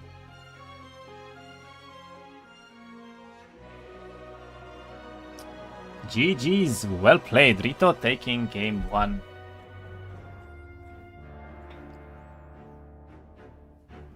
Now I need to find a score. And do this. Alright, GG's well played to Rito. He's taking game 1 here, and Lelouch is gonna have to make something happen in game 2. I mean, he has the big priority again, but I would like for him to actually go for a faction here, maybe instead of the template, to be honest, because both Helltide and Jibus Outcast tournament left. Without Schism, without Necro, you don't really feel that afraid, I feel, about the factions left over there. Maybe the only dangerous... I mean, yeah, the templates themselves are kind of equal, but maybe Grove is kind of dangerous. Would love to see him pick that. Hive can be risky, especially on Outcast tournament here. You can have a fairly weak start.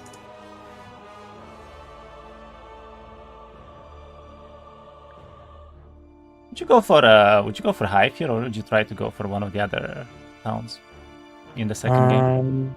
I would personally pick something other than Hive here, because if you pick Hive, then if your opponent picks Outcast tournament, you're in a really bad position. Hive just doesn't perform really well on Outcast. He actually goes for the template pick again, and he goes for Outcast tournament right now. So we are going to see this Exodus Outcast, and no one goes for Helltide still. Yeah. Interesting. Would be still nice to see it happen. Maybe Rito will make a mistake somewhere along this game. We'll see.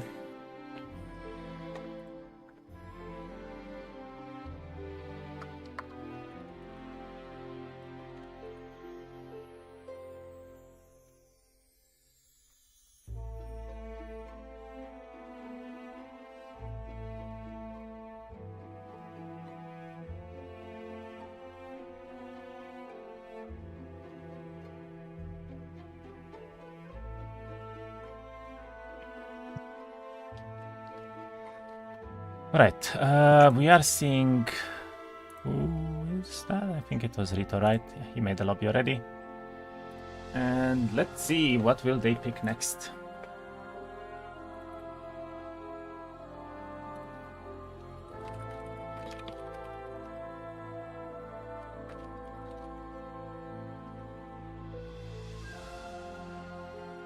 What is Outcast AC? I don't have that template. This is the fixed version that we did for the tournament, because some of the values were not equal between the opponents, so we fixed it before they played on it.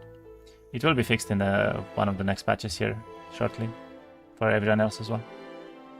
And until they finish the setting up for the game here, we're gonna take a short break. So see you everyone in a few minutes. Yep. All right.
Alright, everyone, and we are back live after the break.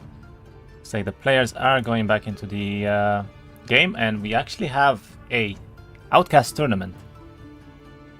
Dungeon Rito versus Grove Liluk right now, and that is a very, very interesting matchup to see actually on this Outcast tournament template, because it's not what you'd expect, I feel, is it, Ardu? I mean, I expected to see Rito, or even hope to see Rito play Dungeon as well. Hopefully even see him playing the Stellaris hero. But yeah, I think I was expecting to see Grove here from one of these players, because Grove is a really strong faction on Outcast. Would you think that Hive would be a top pick here for Outcast tournament just because you get so many boxes early on? No, because a lot of these Hive mechanics, they depend on having worms carry their game, and in a unit-based template, number one, you might not find a worm box, and secondly, you won't be able to just play on worms alone. You will have to take a box and then keep it alive, which is not really in line what Hive wants to do with his faction ability at the moment. So you think that Hive would actually have a rather weaker game here than normally, huh? Yeah, I think Hive is the weakest faction on Outcast. Interesting. Very interesting, yeah. And Dungeon I think is in a good place. Especially if he'll pick one of these warriors instead of the mages. I don't really like the dungeon mages myself on this template. Well, we had interesting bans, that's for sure. I mean, Giluf banned Typhona, Kellar, and Tellaris. So not really what I think Rito would like to play here generally. And then Coconut, Rito actually banned Goran, Aunt Dalar, and Gingertail. So they really don't want to see these high stacking stats heroes for Outcast tournament, and that makes some sense because you don't have that many stats in the desert, right? So. Ooh, but Rito not banning Vatavna now, that might be a mistake on this template. Wouldn't you go for Fly though? I mean, you could go for the second win pretty early, right? So it's still decent, but you have accelerated control on this template, so getting these flies and dimension doors really early. He's going to be able to dimension actually. Wow, that is an interesting pick coming from Rito here, and we see a Faleor pick from Liluf, so he's gonna try to go for this very high tempo gameplay right now with Faleor. I have heard Rito talk good stuff about the Sister Deira. I myself haven't been able to make it work yet. The first game I played on it felt kind of weak, but maybe it's more of a player issue, and Rito will show us how to do it.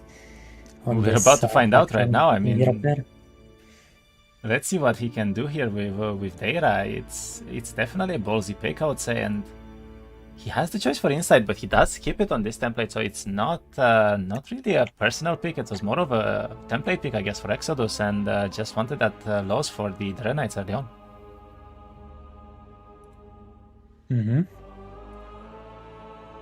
This is the reset phase right now, of course, so both of the opponents have 2 resets each, and we're gonna see whether or not they want to keep these maps or whether or not they will simply reset and go for another one.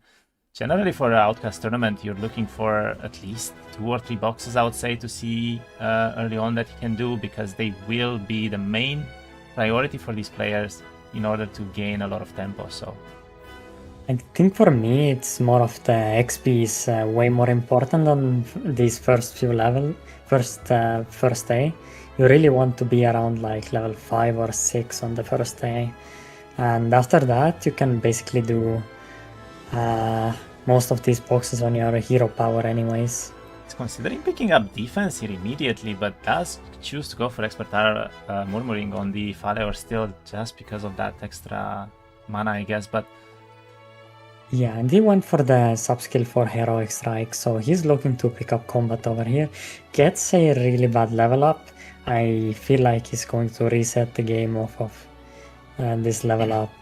Do you think Primal Magic is a bad level up for the Faleor here? I think so. I mean, the fireball Interesting. skill's okay, but think you I really would want to actually get value it quite a bit.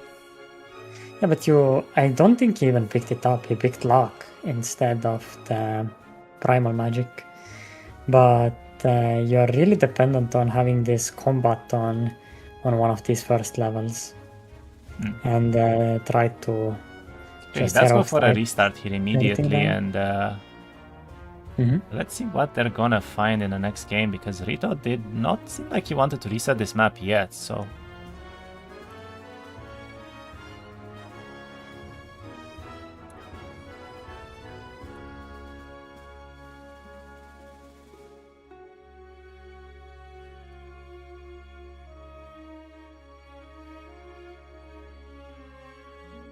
I'm a little bit curious about Rito's strategy here and what he will choose to do. I would assume he's probably gonna try and find some early boxes here. But do you think we could try to see some kind of Mage Guild play from him coming up? I think most of his mana is going to be spent on his specialities spell here, which is gonna make his units move twice a turn. But it's very mana intensive. So I'm not sure if he's looking to also build a Mage Guild, because building a Mage Guild has a innate cost that you cannot build your astrology out while you're building your Mage Guild. He's actually looking to do this fight right now, and I mean, honestly, with the dancers being able to drop the defense here a lot, and with the troglodytes having the long reach attack, these how are they called?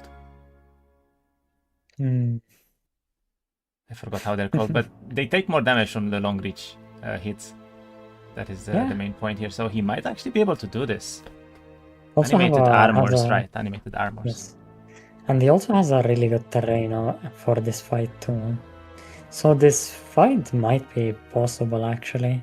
This would be probably Minotaurs even, I would say. This is very high value here. If you could do this on day one, that would be crazy. It's not doing that much damage yet, but... Maybe not Minotaur. Minotaurs, Dancers, maybe, I would guess myself. He's an absolute max roll, though. I don't think he wanted 49 here, to be honest, but... Yeah. I don't he know won't if this is have to spend his mana, which means he won't be able to TP back. Okay, he's not doing a lot of damage here. I mean, he's doing a little bit of damage, but not nearly enough, I feel. Gets rid of... I would have liked to see him fight on the top side first, where there are only 3 stacks. True. I think that might have been a better choice, but... I mean, it's not that far, honestly, still. There's only 4 stacks left alive, basically, and he managed this fight rather well so far, I would say. But he will also lose his spell effect on his troglodytes, so they will be only attacking 1 time per turn. But with the heroic strikes, this fight could be... Yeah, I think he can do this fight. He does kite really well right now, so this is definitely going well for him, but is he going to be able to do this in time? He's losing basically all of the tier 2s that he's gonna have here probably, and he needs to find a good box, right? This is why I said, like, if this is Minotaurs, this is definitely worth it, but honestly, if he gets Dancers for this, I'm not sure if he's gonna like that much. And House Follower is level 5. Sees a lot of boxes, but he's kind of out of position, and I think he also found a phone box here. Ooh, he kited so well right now, these animated armors. He actually only got 1 stack that he managed to kill for free with the troglodytes, and it's looking perfect for him.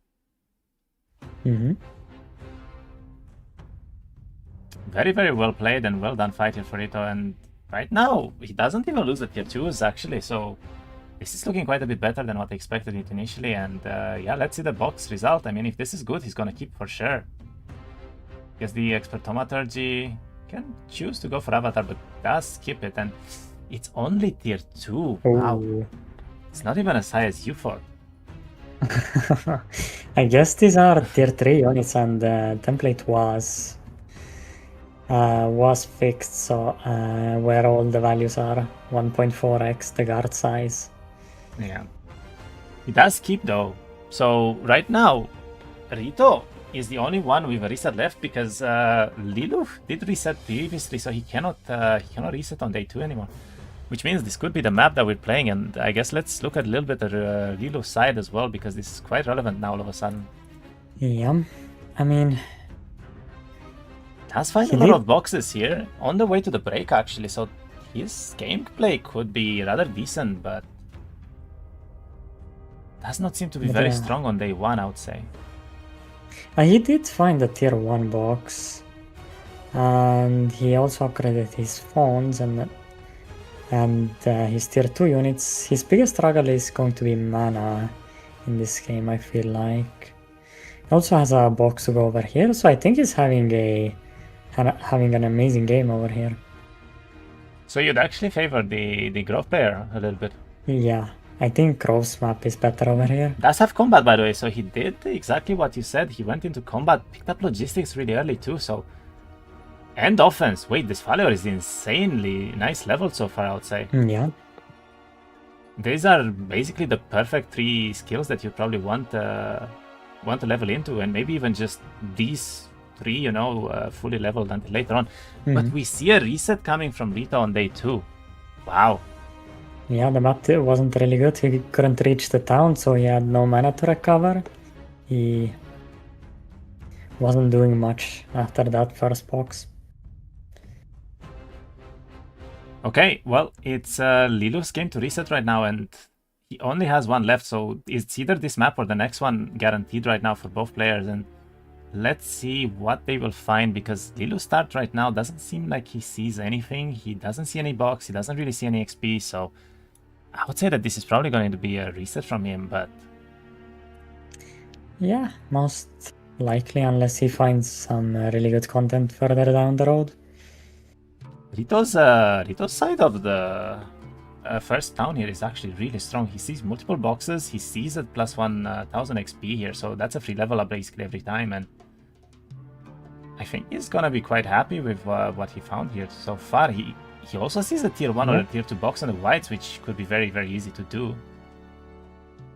Chooses to skip it. Not sure why. Maybe it was strong or like higher levels as well. Maybe. Goes for the initiative, finds a really, really solid fountain, I gotta say. That is amazing for him. Gives him extra 40 moves here, and he's just gonna keep going for this town while gaining a lot of experience on the way, so that is a second fountain even. He could get so far away here. Going to be almost able to reach his 3rd town over here. Yeah, that's very impressive in He's also level 5, so I think he's really happy with this map. Has like 3 boxes next to each other. Fairly close to his starting town. So I think he's really happy with his map.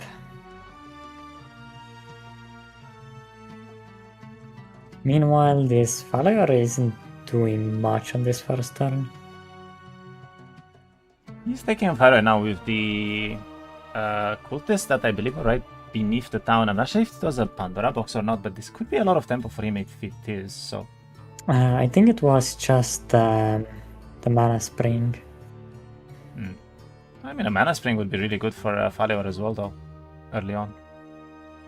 Yeah, but then maybe I would even like to see him play for the magic side of the faction instead of going combat. Rito happy is quite a statement. Look, he can be happy too. We're all humans. Okay, yeah, it was the mana, but he does find a box that is doable instantly right underneath it, and that's going to be quite relevant for him if he does this. If he does this well enough, but it is 200 plus troglodytes. This might be tier 2, honestly, considering the value there. And yeah, it most likely is tier 2. It's almost the same level up as last time. Gets offense this time as well. Does choose to pick it, and doesn't go for the box. It's just going for levels. I wonder if he's going to keep the map Finds a lot of XP on his own as well. But Honestly, a lot of has no stats already. combo. 5 attack, he could get +1 here as well. Does big combat as well. Like this follower leveled up perfectly, and he does see a peasant box that is definitely doable as a continuation here. So Yeah. I think both have fairly good maps here.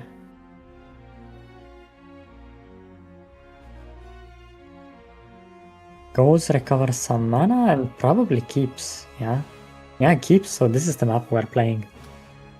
does want it. I mean, he sees multiple boxes. He's really high level, right? So it makes sense, I feel, to keep this. You might get a much worse start, to be honest. So I gotta be honest, Rito right now, he had a lot of moves, I guess, but well, he has 8 knowledge actually, and he does make it to the town as well, which means he will be able to go back or even regen here.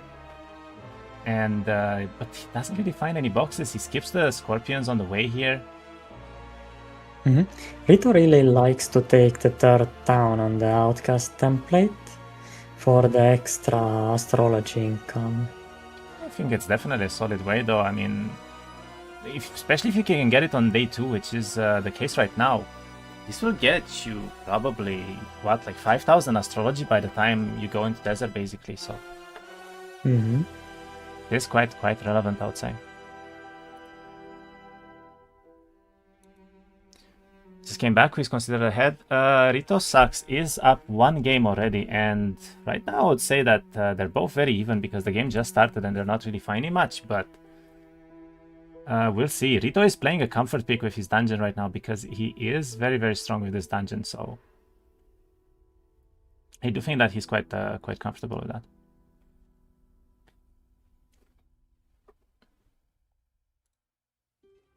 You know, Lilu went for ghosts. What are the ghosts for? I didn't notice myself, but hopefully a box. It's a box, then it's gonna be really good for him. Because fighting ghosts always feels good. They give you... They are fairly high value for how easy they are to fight. It was just a mine. I guess he wanted to grab the town here first, pick up the extra army, and then I guess he went for this box afterwards. He does have combat already, and that's gonna be very, very relevant for him.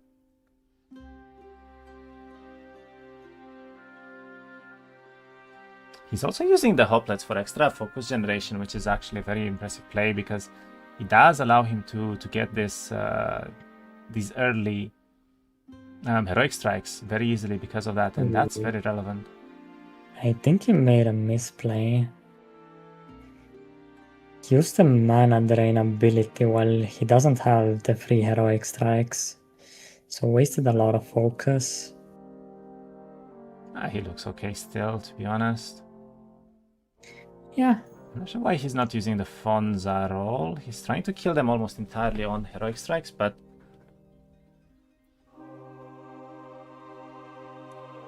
the fight should be rather easy. Let's see what Rito is doing here, because Rito hasn't really found anything to get started on for now, and that is rather dangerous. He does see a Cavalier box. He does also see the Scorpion box here, so theoretically he has some really high content to go for, and he does pick up the extra army right now, even from the Grove Town, so he's trying to probably find something to do, but it's gonna be rather tough for him to get started if he doesn't get one of these tier 1, tier 2 boxes immediately, so...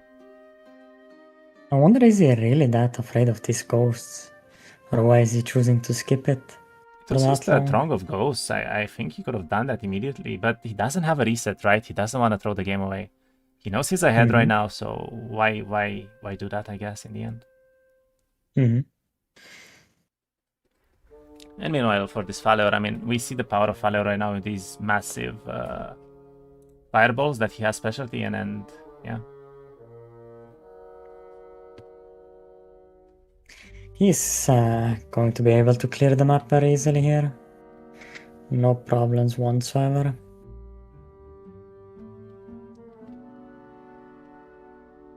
And for the power spike, And he gets logistics again. Okay, this is the perfect scenario, I think, for Lilu. We gotta say it. Yeah. He has the perfect skill tree twice. He has boxes. He sees content to do. I mean, it's...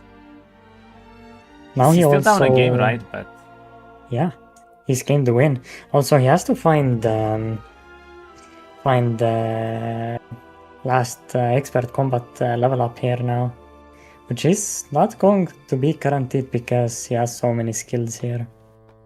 But look at his army already. He has 2 boxes. He has great stats. He's gonna go for the troglodytes next. He has the extra mana as well, so... yeah, I would honestly not be surprised if we see a 115, 116 break here from him if he can find at least 1 or 2 more boxes. I would say. Yeah, definitely.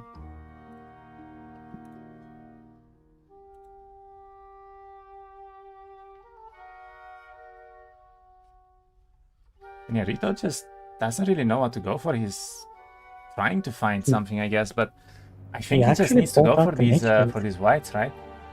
Yeah, he actually bought out the mage kit looking for that fireball you were talking about. Didn't hit it though, so now he's just gonna have to play normally. Does have Ice Bolt. I mean, Ice Bolt can be quite relevant as well. Yeah, but it's single target, so he will have to choose the fights he can do carefully.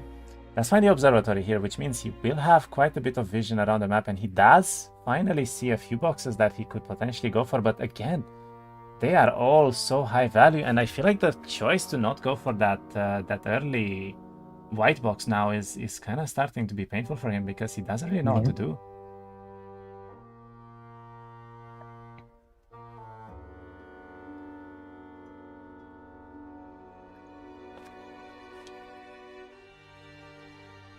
Let's see, Lelouch meanwhile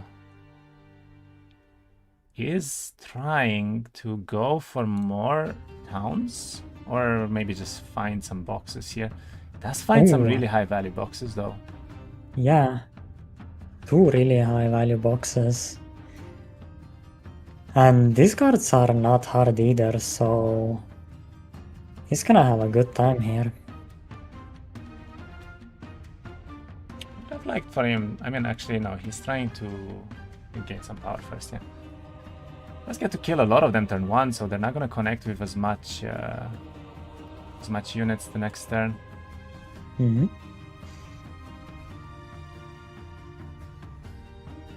Yeah, fight almost already done by just casting a spell and using a heroic strike. Okay, he does get the morale on it. He loses 7 phones because of that, so that's a little bit unfortunate, but I think it's still quite fine. Looks okay. Doesn't lose anything here really, and this is a very high box. I mean, I would say this is at least rocks. This time I will call it. It has to be at least tier 3, right? This is 70 plus. Yeah, I think it's 3, and yeah, I think it is the tier 3s. Let's see it. Am I correct? 77. Let's get the advanced logistics level up. Goes for the restore, and it's tier 4 even. Okay, that's very good for him.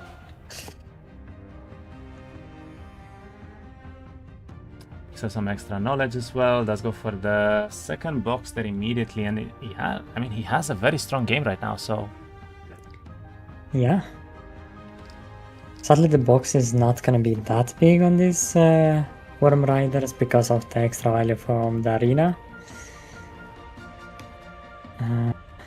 But he does have an extension to go for the Worm box or for we see the dog box right now being done by Rito, and this could be the start he needs right now, because if he can do this into some tempo here, it's exactly what he needs.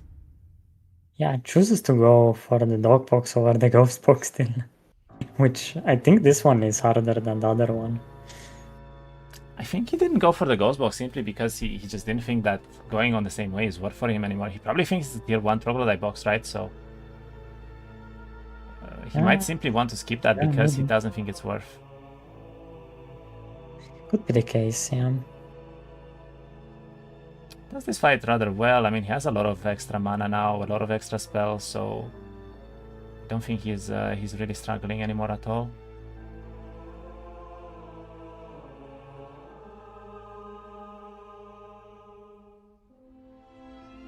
We'll lose the 3 extra dancers here probably, but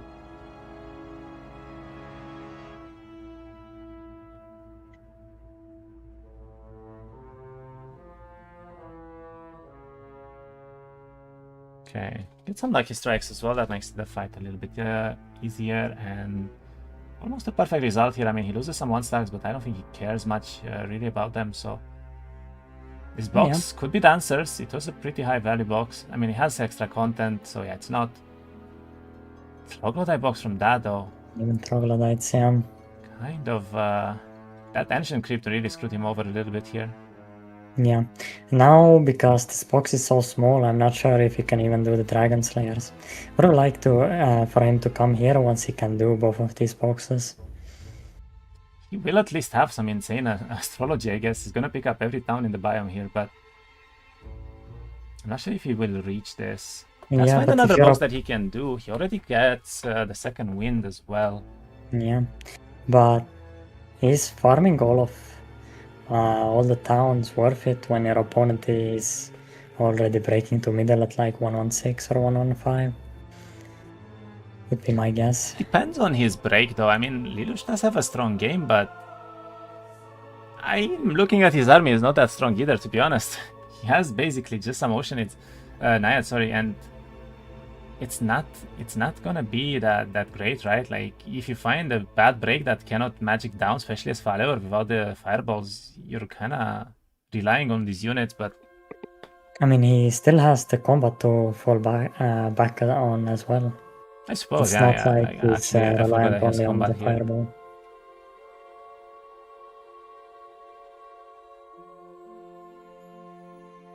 Okay, very well done fight for the Raiders here. Does pick a tier 2 box. I mean, I feel like, honestly, as Grove, I think almost every other box you'd prefer over tier 2. The tier 2 can be really interesting in this game.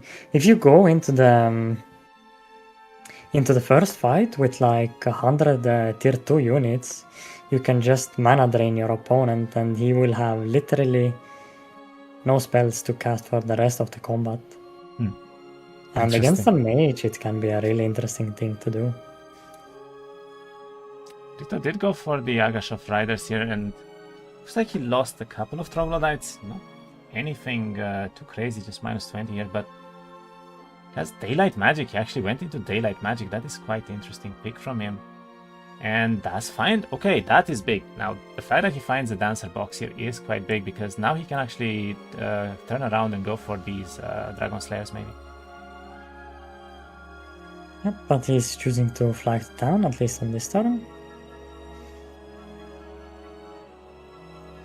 Finds a Utopia that he will be able to do later, and maybe if the... That's some really good astrology though, look at that. 5,000 points already, that is crazy investments on day 4 here.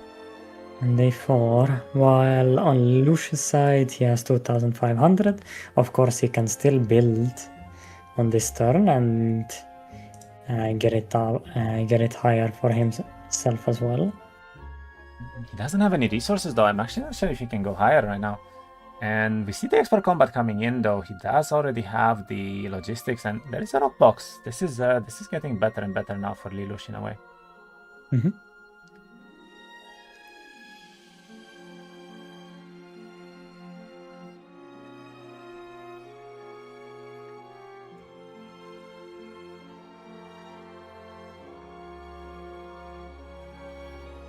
Chooses to pick up some more small army boxes.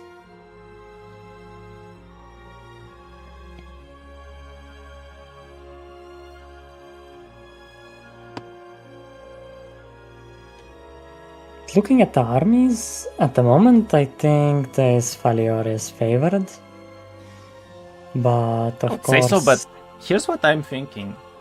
If Rito gets even one Medusa box, his army is already better than this outside.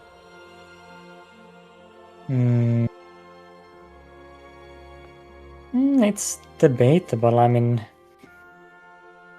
maybe if you combine it with the casting, then yeah, but by just pure combat value, I think this army is fairly strong.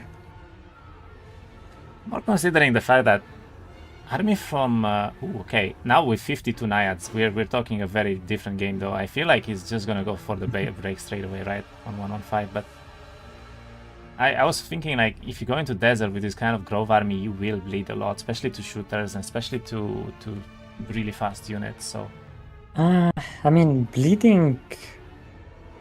I mean, I feel like the most important thing you need to do is just be able to do the break. After that, you just need to find one box you can do, and then you can do almost anything in mid. By that point. what will Rito choose to do here? He does see a pretty high fight on the Scorpions. I wonder what that is, but is he going to try to double back? Or is he just going to try to find more content in this side here? So I would really like for him to pick 2 attack right now from this town because he's struggling to find any. It is a box, but it also has an artifact next to it. Which is a might artifact, so it's not the worst. Will he pick the movement or will he pick the plus levels? I feel like you go for the plus levels because you don't have logistics yet right now, so it's not as much value. Mm-hmm. Yeah, he chooses to do the Scorpions here immediately.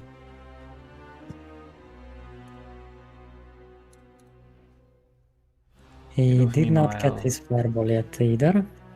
Okay, but Lilu, look at the amount of content he's finding here. He's just going from box to box right now. Yes. And after doing all of these boxes, I think you can already start pathing towards the break. Yeah, I'm expecting at least a 1-1. I mean, maybe even a 1-1-5 if you could reach now, but 1-1-6 is very likely from him, I think, to break into the desert here. Mm-hmm. Hopefully the miners don't morale on him here. I think even if they do, it doesn't matter. He gets to shoot twice, yeah.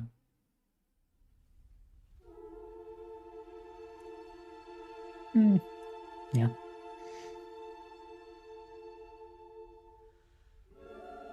Finds battlecraft or armorer. 76 Naiads. He actually gets a 3rd box for these Naiads. That is an insane power stack right now. This could be even better than most of the things in desert for like a while, so... Yeah, he can... He should just force the break now, yeah, just go.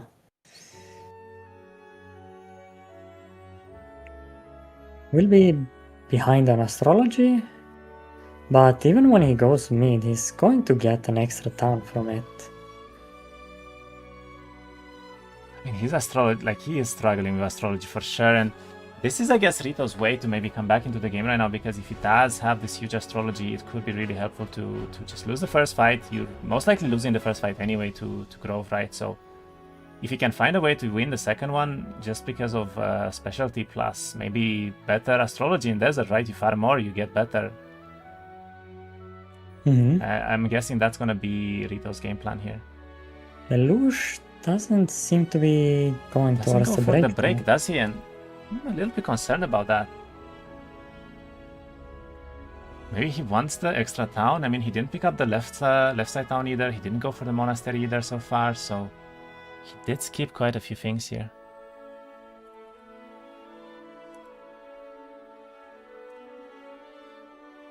Rito right now is considering leadership, I guess, or what does he want to do here? Let's go for the offense in the end. The box that he picked up, by the way, was Infiltrator box, so he has very good astrology, but nothing else really. Yeah.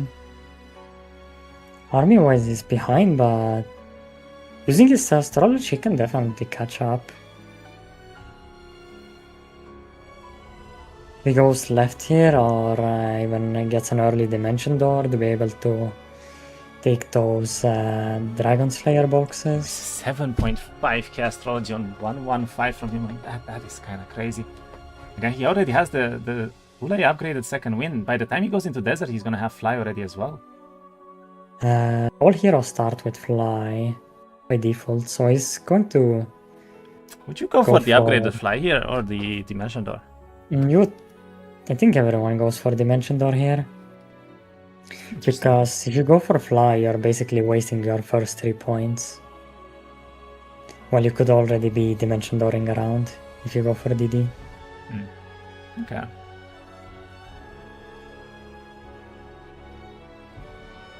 Right, so he's finally going for the white box, and it wasn't even that many in the end, I guess, but yeah, I think this was doable on day one. This was 100 whites. Yeah. Had to be doable. I don't really like what is happening from Lilu's side, I gotta say. Like, why is he not going to the desert? Isn't this one of the strongest growth games you could possibly ask for here? He has spells, has combat. Look at his army as well, it's crazy. Yeah. Maybe he's looking for something like a Phoenix box over here to secure the first fight. Or I can't even tell what he's trying to do. Not the most useful turns, I guess, right now from him, and this is kind of gonna put him a bit behind, but he does have logistics. Meanwhile, Rito still does not have logistics, but I guess that second wind upgrade is gonna be really, really good for Rito in the end, though. Mm-hmm. And yeah, no, right now, Lilith is doing dwellings in the biome, but he's not really building anything, so in a way, it's kind of lost tempo right now. Yeah, maybe like grabbing one druid dwelling is fine. But going out of your way to flag some killings, I feel is kind of weird. Okay, Rito does get another troglodyte box here. And he did get one of the infiltrators, I guess, on the go, so it was a tier 2. Now he's going for the Cavaliers. This is going to be a high tier box here, most likely. Actually, there's not that many. This could be low tier as well. Just go for the marksman first, and yeah, let's see what's going to happen here. I mean, Rito has really good stats. He has really good spells as well. I think he can most likely break on this by now, but yeah, he probably can. Maybe one more dancer box from this fight, and then he can use the spell on his unit and just kind of obliterate the break. I think even the infiltrators here of the troglodytes can do a really good job by now. Yeah, we see another dancer box, so that is 66 dancers. I mean, as I said, he will most likely lose this first fight to Faleor anyway, but I think he can definitely have a very strong chance at the second one just because of these huge investments into astrology, and he probably has the better hero overall as well for the late game with Thaumaturgy, so... I wonder if he's also going for the utility package. He has also 2 insight altars on the top side of the map with also the mountain monastery next to it. He could, but that means he would break on 1-to-1, right? So that would be rather late, but 2 insights could be insane, I gotta say. Then maybe with like 1-to-2 having expert dimension door already, he could be feeling really strong. Let's get defense here as well, and he is going for this package. I mean, if he can reach, I think he has another second wind, right? So looks like he wants the... Oh wait, there's actually 3 insight over here. Wow. Very interesting. Those are not easy fights, though, I gotta say. You will probably bleed some here, but not I think much. you can kite the Black Dragons forward if you place the units in the proper spots, but what is he doing? Oh, he's going for the Medusa box first, and I guess he wants to take the 2 insights plus the monastery afterwards, so we will see a late break from him coming up, but... Yeah, both players in biome at 1-on-7. Not showing really strong games over here. Well, 1 day until battle, so they need to make something happen, and they need to make it now, and I think this is going to be a win for Lelouch here still, but why is he not going into desert? I don't really understand this. Is he trying to find the tier 6 boxes, or...? He's going for this small, like what, a tier 1 or a tier 2 box here even, at this point in the game. Tier 2 box, yeah, for the fonts. I mean, it is a strong power stack that he has, but Not really sure as to why. I would also like to see him buy the Druid out here, because the Druid will help him with the mana recovery in the middle zone, where there is not that much easy mana recovery.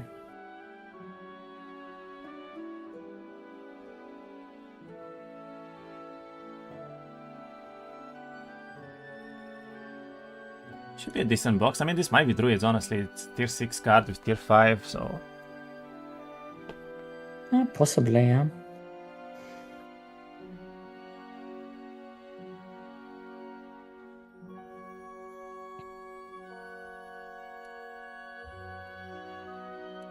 Let's see, Rito did the Kitten Horn fights and did find actually a minor box, so... If these Medusas are another minor box right now, he could be pretty strong already himself. I mean, it's a lot of Medusas and 30 Minotaurs. I You think this would be higher even? I think it's higher. Maybe Medusas even. It'd be better though for him. Medusa boxes are amazing, right? They're super high in numbers, so...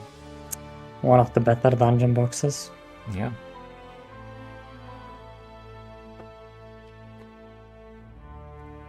Lelouch is still fighting the Pyromancer box, and I guess we will see what the result is in a moment. I'm guessing it's gonna be tier 5 here. It's a tier 7 box from 12 Pyromancer. What? Pyroboroses. That is a very surprising value. Honestly, I never thought that this would be so low, but just to skip the luck there. I mean, all of a sudden it kind of makes sense for him to stay in biome, honestly, with this Firebird box here. I also get some monastery right before the fight. I mean, he's sacking his mid progression to secure winning the first fight, I guess. I think like you would almost always win this first fight as Grove, right? Especially on Faleo, like that's the whole point, you're going for it, so... Yeah. I'm not sure if this was the correct choice for him, because now he does give Rito a chance to come back by just not going where he needs to be. Does lose quite a few phones here as well, but at this point, I mean, he has so much army, it doesn't really matter.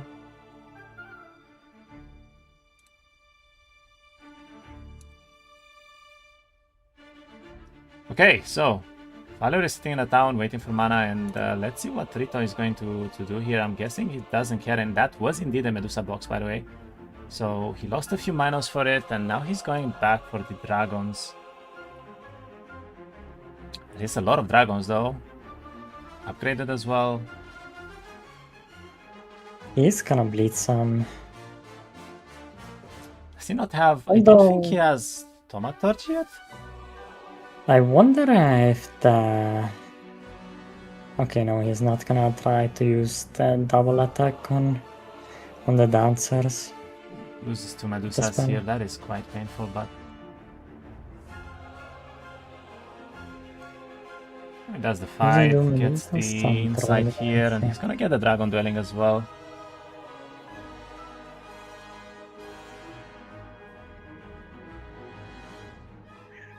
Picked up battle magic, by the way, so his skill tree is basically going towards full late game here. Yeah, he's gonna try to look for battlecraft as well here. Yeah, he's gonna go for the second insight plus the monastery. I mean, his upgrades are insane for astrology. The most astrology anyone has ever had at this point in the game. The only sad part is he still doesn't have logistics, so in a way he's not that far ahead, but yeah, look at these Medusas just go now.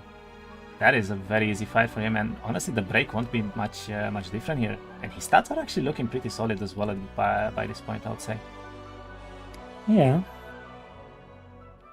Yeah, he has 4 astrology points. Not sure, but I would actually like to see this this fly pick up from him, just for the extra moves. That would actually push him ahead a little bit, I feel. He built out the minos, but didn't buy them because of the timer. Interesting. I mean, I think he's basically sucking this fight, right? Like, there's no way you think you're gonna win here. with 65 dancers and 20 Medusas in total. Yeah, this fight doesn't really seem winnable. I'm not sure what they would have to do here. Maybe morale and luck multiple times on the Medusas could do it. If he gets very lucky, but even then, 7 Phoenixes can connect on the first turn with a Heroic Strike, and there won't be much army left. But there's 75 Naiads as well. There's the Fawns, there's the Rocks. It's just too much army, I think. Yeah. And he doesn't really have spells either, let's be honest.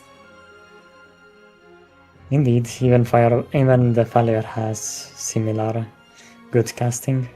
Yeah. And yeah, that birds connect instantly, and it's basically a flea angle from you. Doesn't even try, of course. There's no point to waste time. And he's gonna go for that second fight. I mean, let's see if he can make it. And he does go for the Dimension Door immediately. So he's ahead in Astrology. He's a lot ahead in Astrology. But can he break? And can he break without losing a lot of army? And I guess he built the Minos because he wanted this extra growth week. And now he does have 23 Minos, which are quite strong, I would say. And also upgrades them. Very interesting gameplay.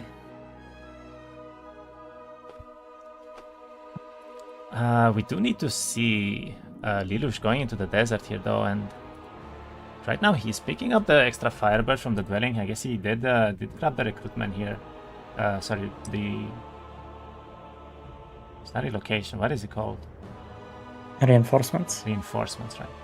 He's got the +3 luck for the whole week, which is very relevant for him, and he gets the extra mana as well, also very relevant pickup here. So he's gonna go into desert with a strong setup, but he doesn't have DD, right? So I mean, both players investing into these upgrades for these units that are gonna have to throw away soon anyways. Because in mid you're gonna get way better units. I gotta say, I'm kind of favoring Rito here just because of Thaumaturge. If he can farm the desert more, we're gonna see like 100 plus tier 6 units, right? Tier 5 units as well. It will just be so much better with the double spells there. With double spells and even the double move from his speciality from quite a lot of dragons, and he cannot really spell them down here. That's actually not the best, but that is one of the nastier breaks that he can have. I mean, he will bleed some units, but he should do it still. Yeah, definitely. Can't put this off for any time longer. Also chooses to skip his Insight Altering biome as well. Like, which I find a little bit strange. Rito's also considering his breaks here and not really happy with them. I mean, he also has dragons, so he finds yet another insight. However, this is crazy for him. That is the 4th one, basically. Yeah, he's going to have almost double Dimension Door here next turn.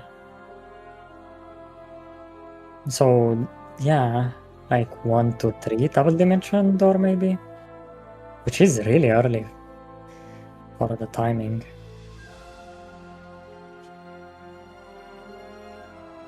Very early for the timing, but he needs to find a break that he can do. And honestly, I feel like he should just gone into the dragons there. But if he doesn't find a break here, he's gonna be in trouble.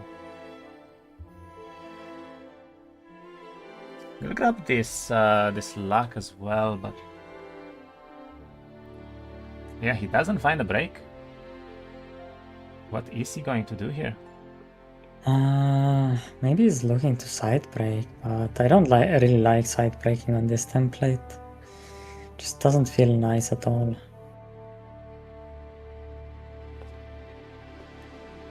Gets 2 extra power, of course, from the Grove Town. Let's see, Lelouch did do the break here, so... Oh wait.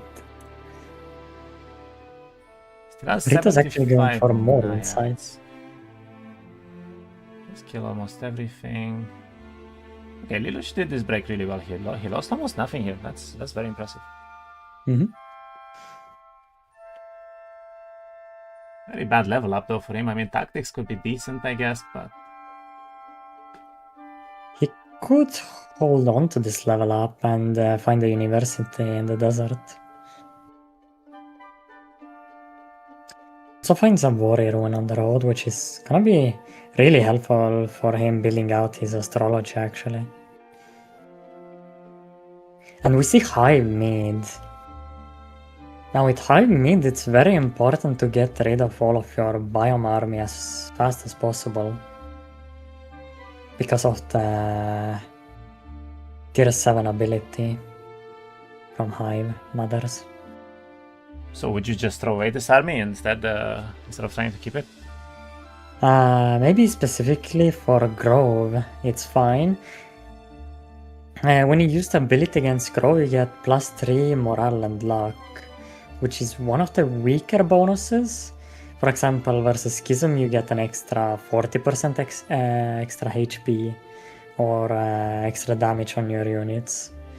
But for Grove, What is Rito doing? He found another Medusa box and he's just waiting for turn now, but oh, he went for the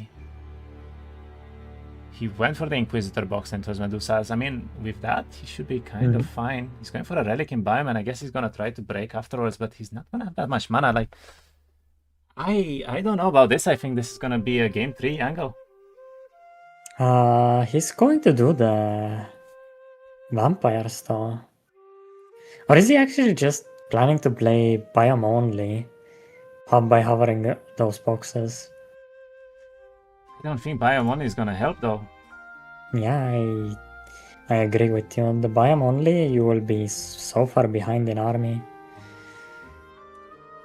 Because on second fight, you are already expecting the opponent to have something like 120 tier 5 units. I mean, I think he's strong enough. I don't know why he's so scared of the Dragon Break. It's what, like 25 dragons maybe, so... Wouldn't you just go for that? Yeah, I would definitely just go for it.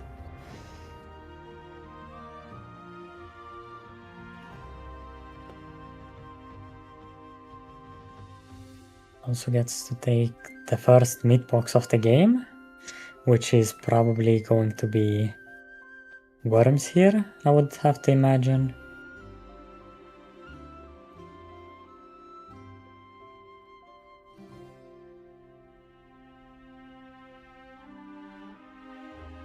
Well, I guess Lelouch is definitely in the driver's seat right now for the game. He has the better army, has the better hero stats, and he's already in middle. Meanwhile, Rito is not, but they're only one day apart after all still, so... And one day that can be easily made up for all the insight he has already. So I basically think if Rito can win the second fight, then he's very likely to win the last fight too. I don't really like what Lelouch did here. He's not... Wait, does he not stay in town? Does he have a mage guild in town? I don't even think he does. He doesn't. He's gonna go out with no mana here, and I don't know if that's that good. Yeah. And just now, by the way, he picked up his he fully upgraded second win, so he's straight up like 7 levels behind. That is crazy. And then he decides to stay in the town. Oh, he has the logistics sigil. That means he has all the sub skills for logistics.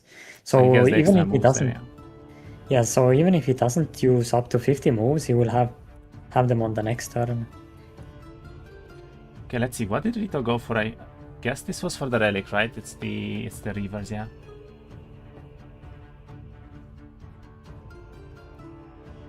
I'm not quite certain what happened there. They used the ability. That's funny. And he does find the vampire break here. I mean, he's gonna be in desert, but he's gonna be in desert with not a lot of mana and double dimension door, so is it that good for him? This is a very easy break after all on the Medusas, but... Yeah. If he had double dimension door, then I think he could reach the town. But without it, I'm not sure if he can reach it on this turn. Maybe you could try and TP back to This his main specialty is point. so crazy to watch. He just obliterated everything. Yeah, especially on these Medusas that can hit multiple stacks. Okay, I mean, his skill tree is looking really solid still, but what will he do? Is he gonna port back now? I think he's just gonna port back and try to get this down still. At least I feel like it would make sense. He needs the mana, right? Mm-hmm. And yeah, he He's more does reliant on attempt this it at least. dimension doors. Yeah, with all the control he has, I'm fairly sure he can reach it. Wait, does he not have dimension though? Oh, he already used it. Oh, And he used it. just barely Oh. gets it. That is a very, very good pickup from him right now. Mm-hmm. So basically, he's almost at the same time in desert as Lelouch, basically, because Lelouch just spent so much in his biome. Yeah, and he has the better control usage. He might have it for this game. 4 days. He has 4 days to make it happen. I mean, Lelouch only has 1 box from middle. If he can get multiple boxes here in a row, it's all about the RNG, really. I feel like it's not even up to RNG here. He can use the ground site, and with all the control he has, he can... Lelouch does find a queen box though already. Yeah, but he's not going for the Hive Huntresses, which means he's going to be weaker for the second fight. He's upgrading the Naiads, or he's double building the Naiads right now. That's interesting choice. That is a very interesting choice. He also has the power of the word, so if he finds like a book here, then he can have really good casting for his next fight. He's going for the insights now, isn't he? Or is he not? I feel like it's a bit late to do this. I agree. I definitely agree, because this is basically throwing away a turn in desert, right? So Yeah.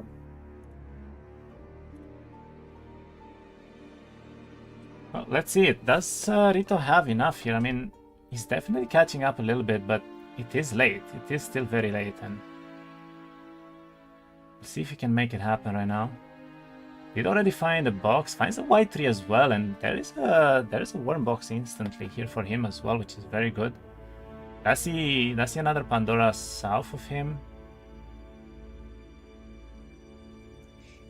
Yeah, and I think he unlocked the double dimension door, right?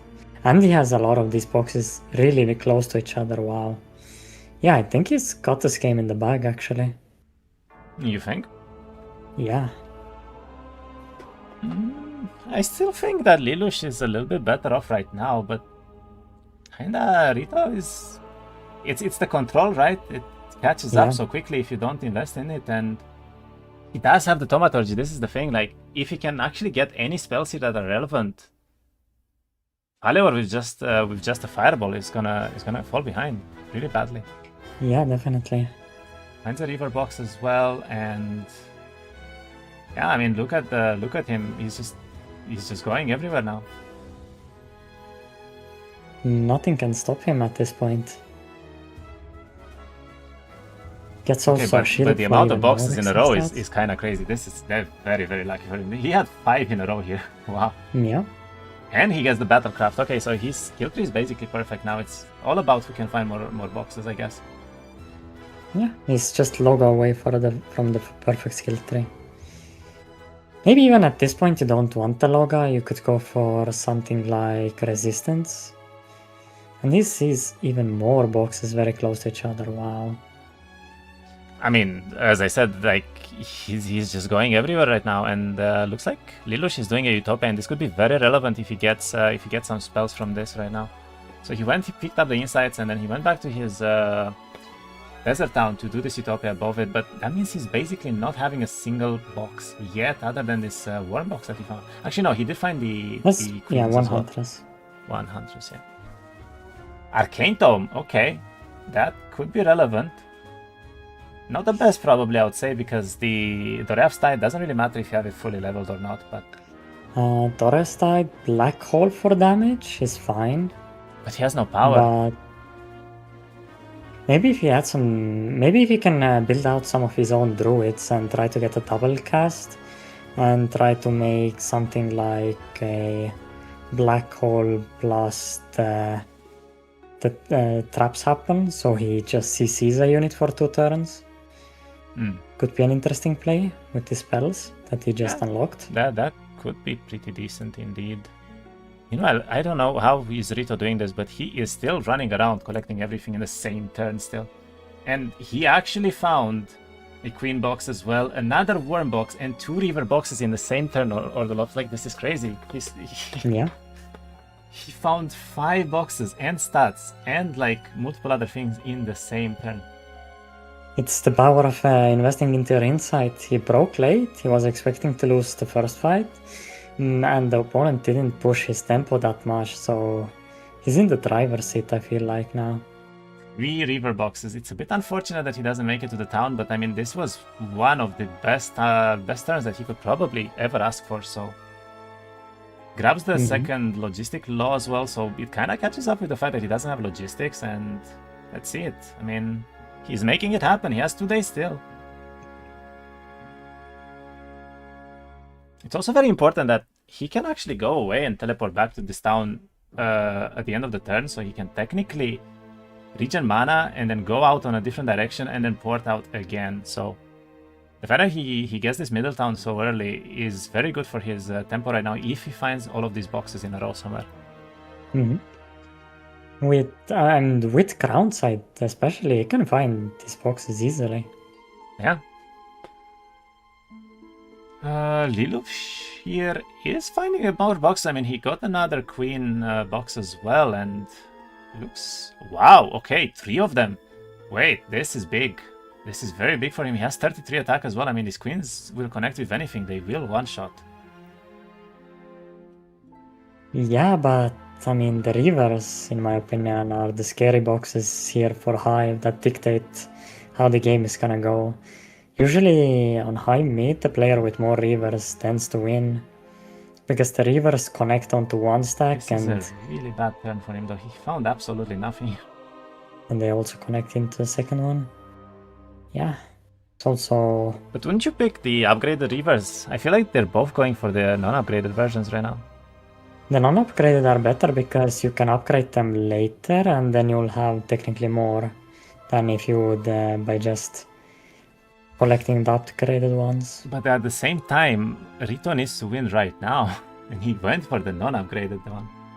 Yeah, but I feel like he's that strong that it won't matter here. He'll get like maybe 10 more boxes. It's and a very, very big box, actually. What is he fighting?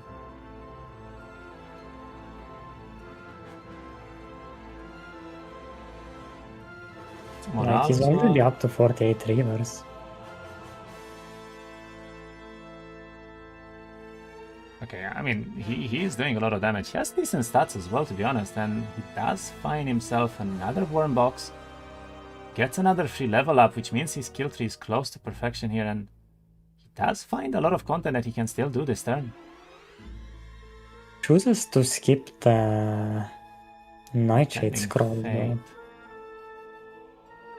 Yeah, I was about to say that they're probably not gonna fight him anymore, so the shooters won't kill any reavers, which is actually really solid for him. He needs to be careful in terms of mana right now. He will probably be TPing back on this turn. Yeah, that's what I think he should do. Like, I would definitely TP back here, regen mana, and then even if he stays outside, he's at least gonna have that extra mana for the next turn.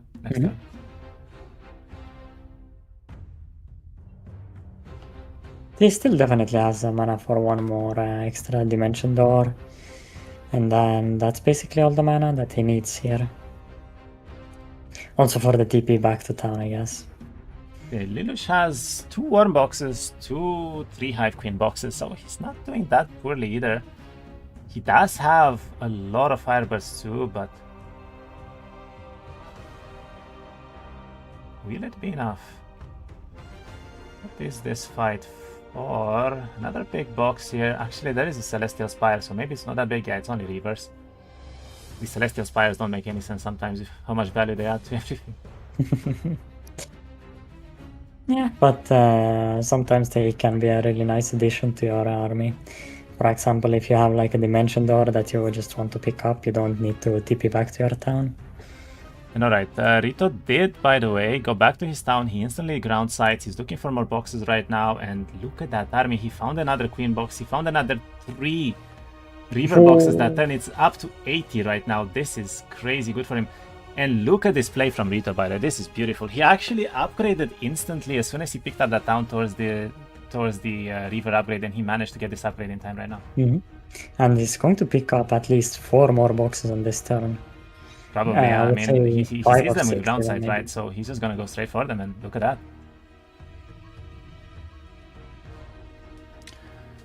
I think Rito might actually be making it happen here for game 2, for fight 2. And honestly, if he wins this, I think he's very likely to win the game as well, because he just has the better hero with the mage late game.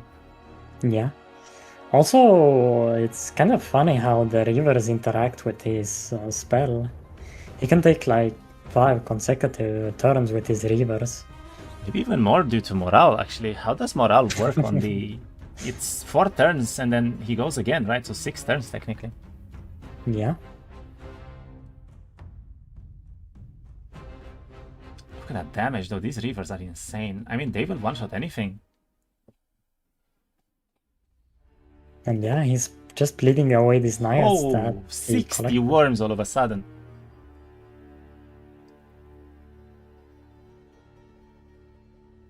Okay, but this is kind of it's getting to crazy amounts of everything. Honestly, it's. I feel like the only thing that he was missing is probably another box for the queens here, but he could still get it this turn. Honestly, I wouldn't even be surprised if he does. 112. Wow.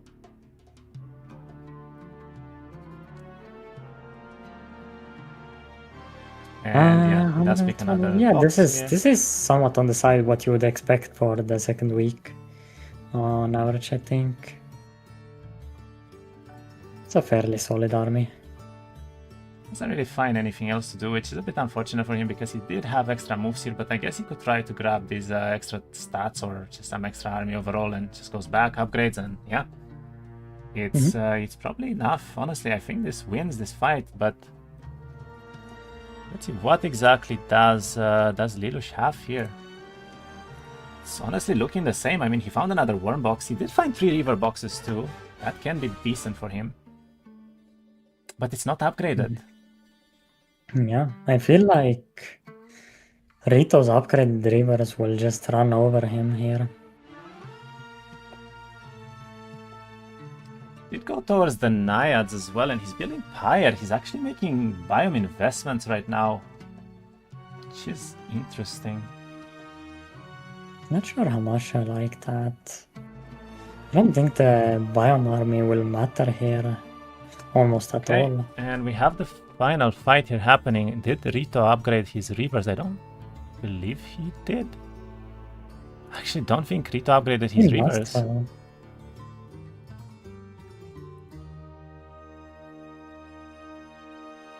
72 worms though. For some reason. Maybe they couldn't afford it? I honestly think he might have run out of time. And you are very expensive. It's 115 rivers. Yeah.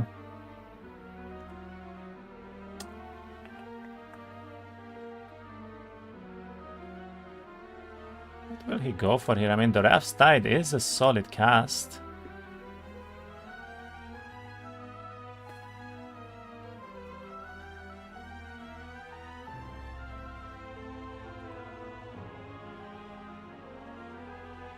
I mean, those rivers connect with anything, it's just gonna one-shot. He has 8 defense versus 12 attack, and he has offense too, and battle magic, and battlecraft, so... I mean, if he manages to somehow one-shot enemy rivers... But would it matter though? He still has 72 worms. Those worms with arena stats can also hit really, really hard. Yeah, I Basically guess. kills two stacks with the worms as well. Yeah, it's gonna be really hard to win this fight. Very interesting. This is close though, I think, but let's see how the players play this, because there are still 24 queens. If those queens connect with anything, they will one-shot with this kind of attack, so...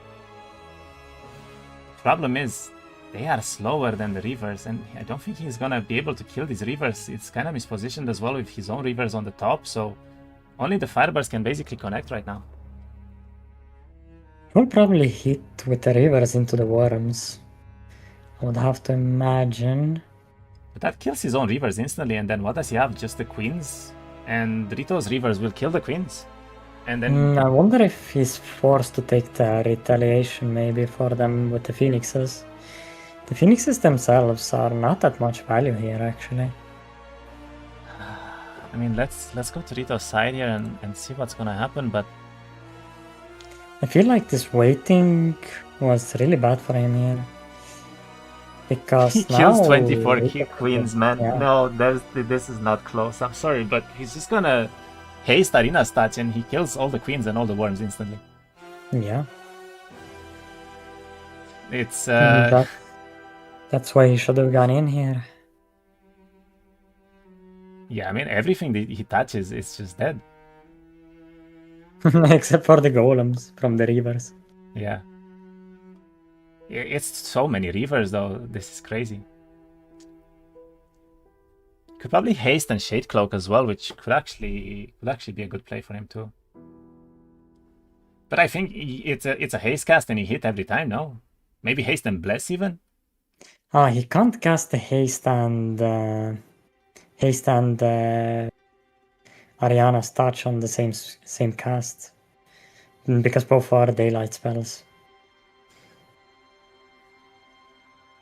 So I don't think you should have casted the Ariana's touch here.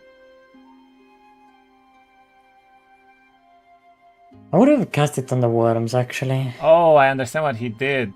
He knew that he's taking the extra turn, so he's just gonna hit anyway. But wouldn't you hit? Yeah. Okay, kills all the queens basically. And this is the spell. Wait, is this the level 5 spell that makes it immortal? No, it's the... I mean, if you mean by immortal that they can't go below 50%, then yeah. Yeah.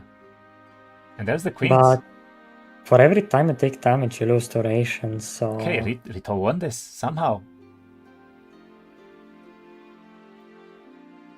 The queens are dead, the Reavers are dead. There's only worms, and his army is just like 3 times higher now. Wow.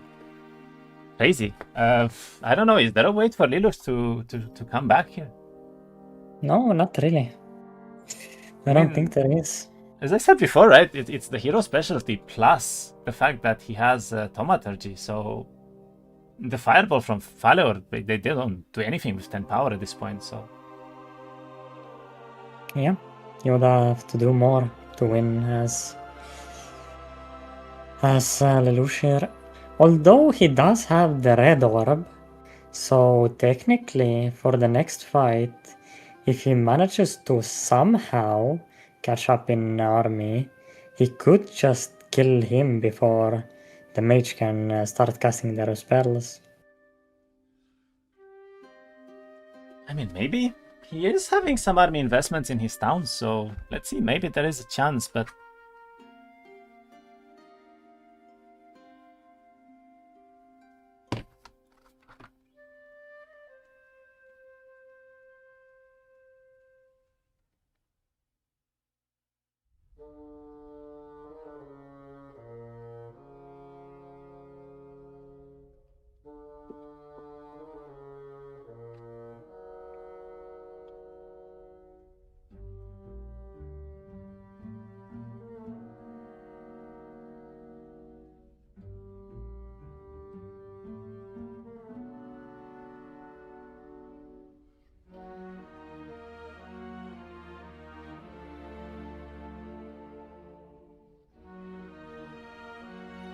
In all fairness, I think Lelouch is probably just gonna flee this soon, but...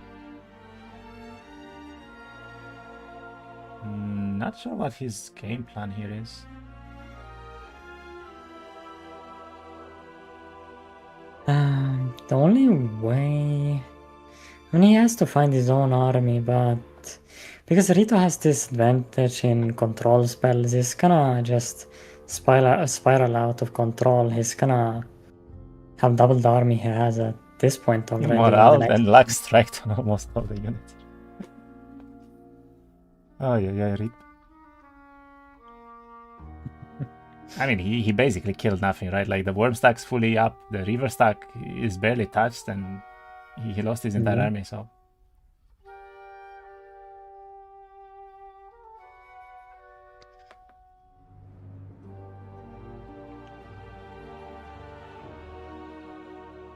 how many extra days are there after the second fight? Is it another 4 or 5, or how many? I think it's 5 days, maybe. I don't. Yeah, I believe it's 5 days. 4 would be way too little. I mean, I'm thinking that Rito's almost farmed this whole desert. He's not gonna have much to do here with this much control, though. Are you sure? There's like he still has the side areas that have a lot True, of but around boxes. middle, I think he went almost everywhere. So Yeah, but now he has 200 mana. He has the mana to farm the deep desert.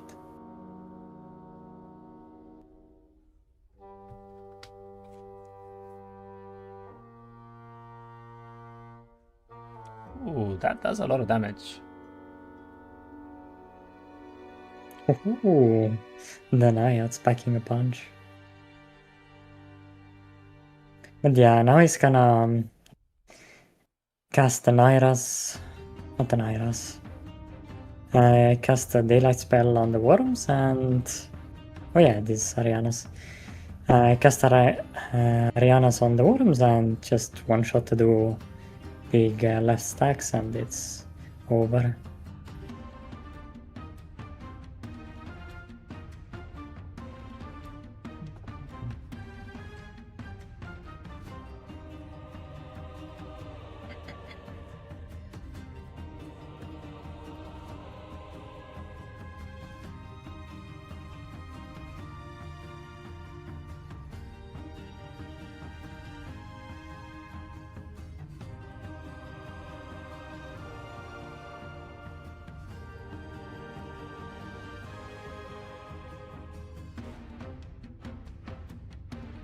Why did he wait? Sorry? Why did he wait there, I wonder? Because he has Battlecraft, he'll deal more damage if he waits.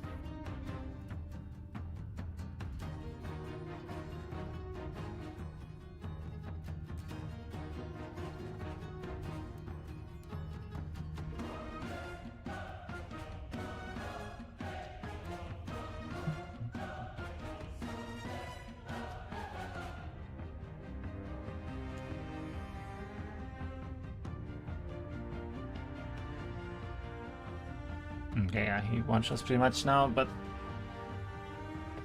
those Naiads are still packing a punch. Honestly, it's gonna be interesting to see them actually used in the final fight here.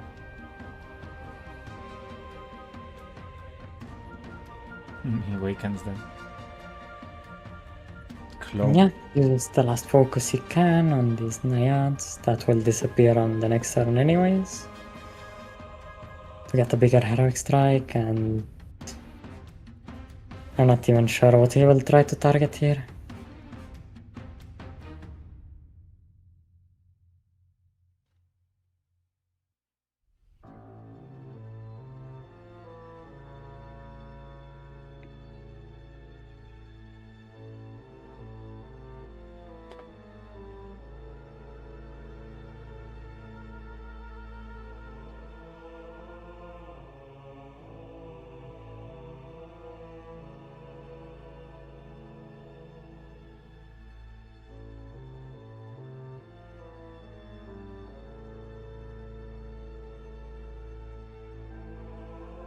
Okay, there's a Masterful Arenas again, and I guess he's just gonna go for the last 2 stacks here now.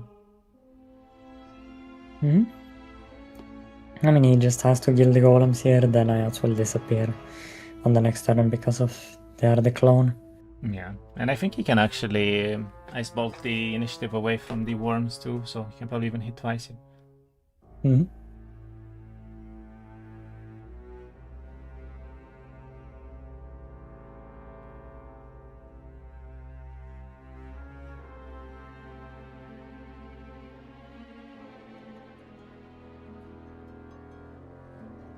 not sure why he didn't take a hit. I mean, I understand Battlecraft, but at this point, that was just a free hit on the golems, and then he could have waited anyway. Yeah. I mean... Yeah, there was definitely no reason to attack there. Not to attack there.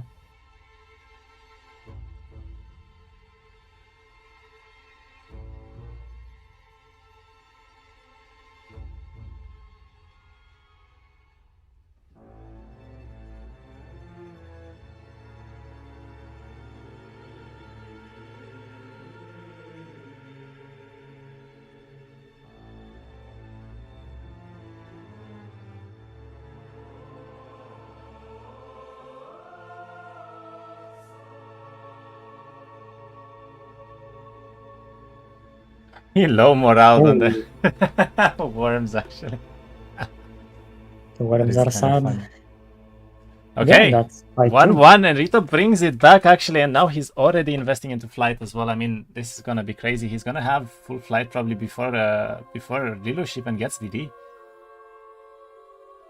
That is kind of crazy, and yeah, we see the Reavers coming up now for Rito, and he's also gonna make it to the full lows for dungeon soon, so... Also, you are right, there is a lot of content still for him, and he's gonna have such an easier time to farm this. It's actually crazy. Yeah, I feel like it's even worse for the Grove player, because he has yet to farm the glow stuff. Ooh, -6 Yes, Reavers to morale there, that is unfortunate. Alright, let's see. Is Lelouch doing much? He doesn't have the Midtown, by the way. This is not a spot he wants to be in, because right now he has no content around the side town, I just realized. I don't like the spot for him so much, Ordulu, because he doesn't have any map progression right now. Yeah. He's missing astrology, he's missing army, and he's also missing the map control. So he has a lot to make up for here.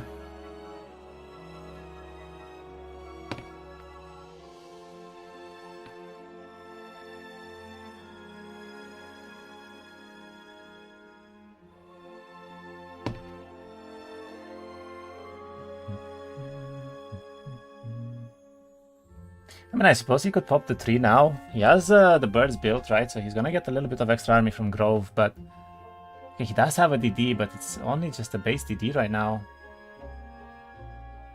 And yeah, this is gonna come down to whoever can farm better, and I think Rito is definitely having the stronger map progression.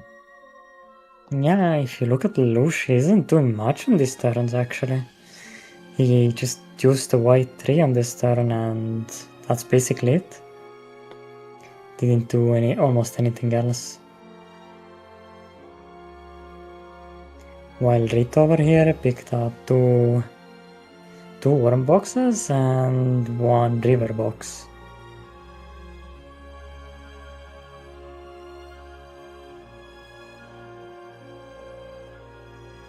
I wonder if Rito's gonna actually try to upgrade the queens. Honestly, I feel like he probably will. With the warrior ones he just got, I think he will be able to, yeah. Maybe I there's don't think another he will box want for to upgrade queens the on worm. Lelouch's side, though. That's a lot of them now, but... Okay, 4 days until battle, so it was 5 days indeed. Will he make it happen? I mean, we need to see the upgrades coming in from Lelouch, but I don't think he realizes that he even has a hive town right now. Yeah, he's way too far behind in the down building too. Also, look at the stats for Rito, by the way. He's getting a lot higher right now than he previously was. He's just collecting reavers everywhere. What the hell? That's another 48 this turn. It's just box after box here everywhere he goes. Yeah, he will collect a lot more this turn. It's a firewall He scroll, still not has half relevant, of his but... spells to be used. And yeah, he's building towards the worms right now to probably be able to access the tier 7 dwelling build out and upgrade. Wait, Lelouch has 41 Pyroboruses actually, so he did upgrade the worms in the town there, but that means he's not gonna probably have the upgrade for the Reavers in time. Or even the Queens by the looks of it. And I think that's very, very relevant, but then again, Queens are gonna be extremely expensive. I'm not sure if they would afford that even without, what, 2 or 3 Vori ruins that they would probably need. He has another Utopia next to one of his towns, so he has a way to generate a bunch of gold.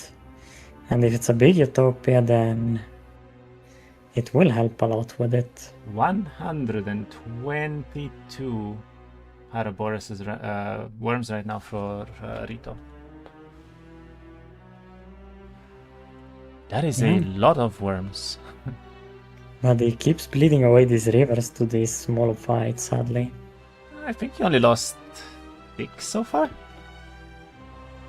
Oh, he got rewind life, so he can actually save them. It's another worm box. Okay, that is crazy though. This is getting to some insane numbers here, and we might really see Lelouch struggle here quite a bit to catch up. He used all of his mana. Okay, he has 75 mana for the next turn. I think he will be able to use everything. He has 32 knowledge, right? So at the very least he can DD plus second wind once at least. Yeah, actually he also has Caduceus, so if he wants, he can just farm out some mana in these fights. One problem for Lelouch right now, he's really far south there, and I don't really see a way for him to come back from this spot right now. Basically, he would have to go back to the desert town and then walk on the road all the way up, but he already farmed there, right? So he's kind of stuck. Also, I don't really like that he's not using this ground site to find where all of his most boxful areas are. Yeah, he has Rewind Life. Is that gonna be enough with the 15 power he has though? Okay, yeah, I think so. I mean, maybe. It's gonna be close. Oh, it's one less already. Does lose one of the queens here. I feel like just hitting with the rivers was better, no? Definitely. Yeah, they were doing 16,000 damage. I think those vampires were definitely dead in one turn. Okay, I just saw Utopia being done by Rito. I don't know exactly what he got, but it could be very relevant, and it does look like he's having a lot of spell power right now all of a sudden. We see 42 spell power on the side of Rito, so this could just be straight up a spell win. He probably got bomb boots or something. No, not even. Just a No. Oh, he got the dragon skill. Oh, the chest piece. The chest piece, yeah.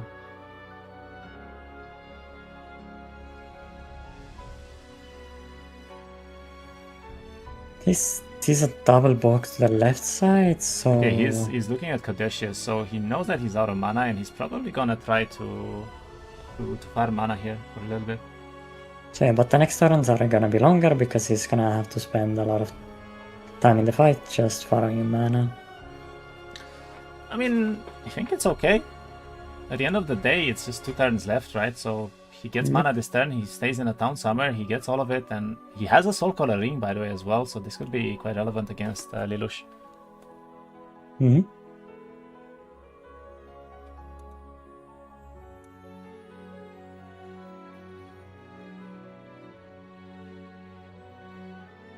like Lelouch is getting a little bit of stats as well, but honestly, he's not finding as much as Rito, and I don't know. As I said, like, he's so far down here, and he is finding some content, but this is gonna be limited to only what he finds here. That is 48 Hive Queens, however. That is a crazy amount of Hive Queens by now. If only he could upgrade them, it could maybe do something, but I'm still afraid that the Rivers with a double turn will just come and one-tap them.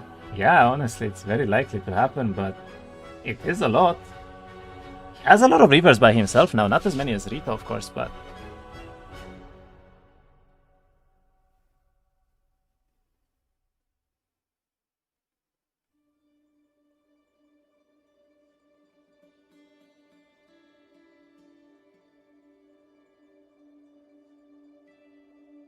Now he has to choose between raising a bird or like 4 rivers or so. Actually, that worth, but wait, no, 1 river. Never mind, that was worth it. Gets a dimension door scroll. That's a little bit unfortunate, I guess. How are we doing? It's 1-1 and third fight, and it's very close, honestly. So Yeah, going out of your way for a scroll at this 1-3-2 timing where the fight is in a few days doesn't feel so good. do you think it's a bit of a misplay from him that he actually upgraded these worms before he left after the fight? And he's been picking up upgraded worms all along now, so he's getting a lot less. Yeah. Every worm box he gets is -4 worms. Yeah, that's been like 4 boxes already now, so it's starting to be quite relevant, honestly. This is Outcast tournament? Yes.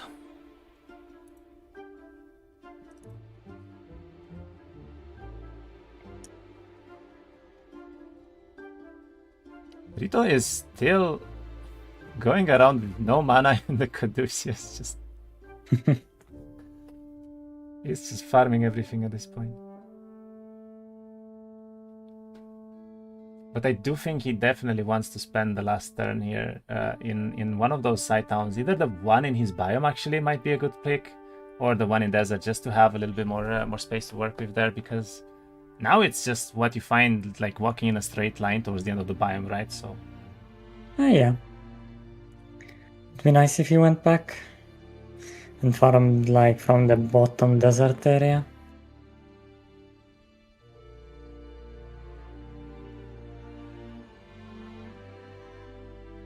Finds his own queens. He's already up to 33 queens himself. 2 boxes behind, but he does have a lot more worms though, so yeah.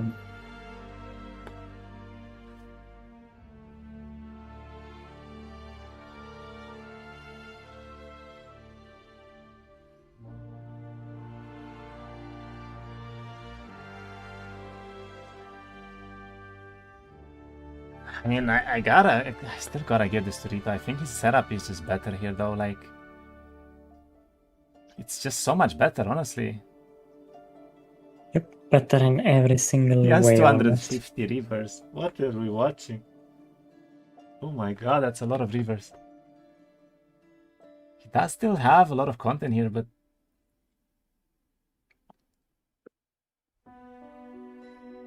yeah, he needs to farm choose some to mana stay right if he now. wants for the double box.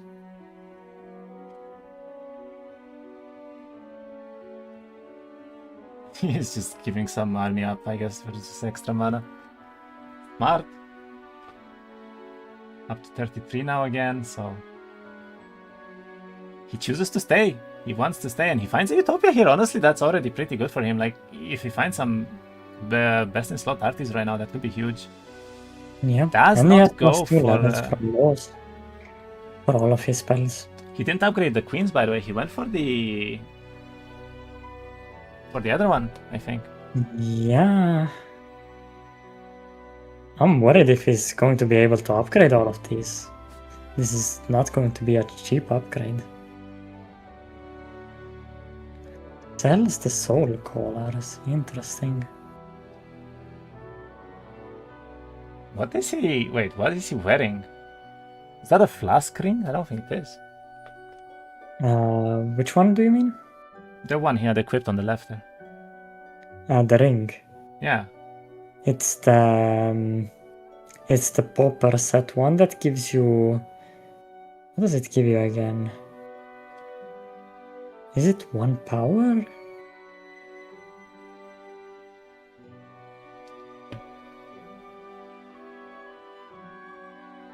The belt is 1 defense.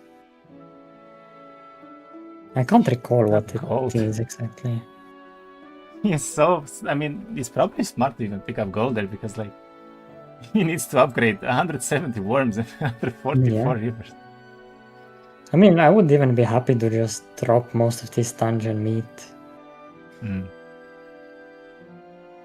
He's gonna lose some army here, probably.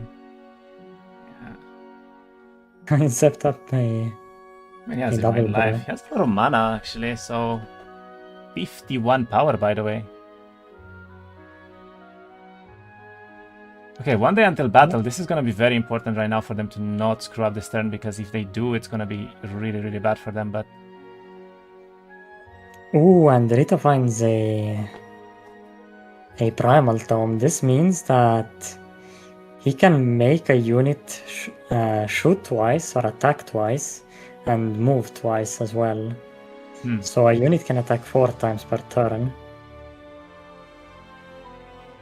And if it's on reverse, two more boxes, by the way, on this fight here. And let's see, what will Lelouch do? He's in the town right now. He's trying to upgrade everything he can, but he doesn't have Queens upgraded. He doesn't have Reavers either, or do? Yeah. He has Tactical Guide, though, which is actually quite relevant, but I think the army is double or higher for Olden Ops here. For Rito. Yeah, for Rito, sorry. Yeah, no Reaver upgrade, I think, is the biggest crime of all in this mid.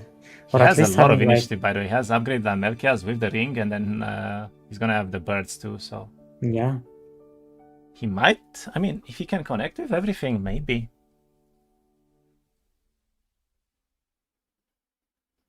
Maybe has a chance, but we'll see.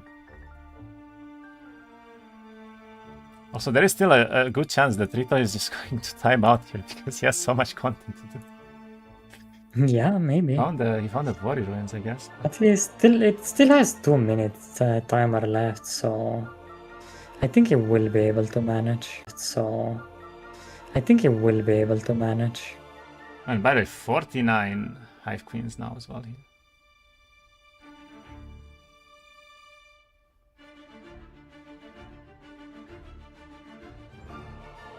Yeah, I mean, these Reavers just one-shot everything. He doesn't really have might stats, to be fair, but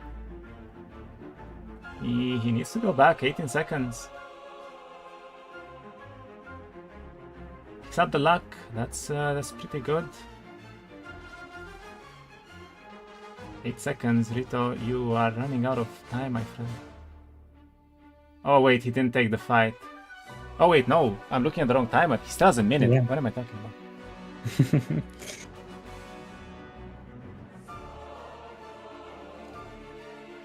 And he grabbed almost every box in this desert.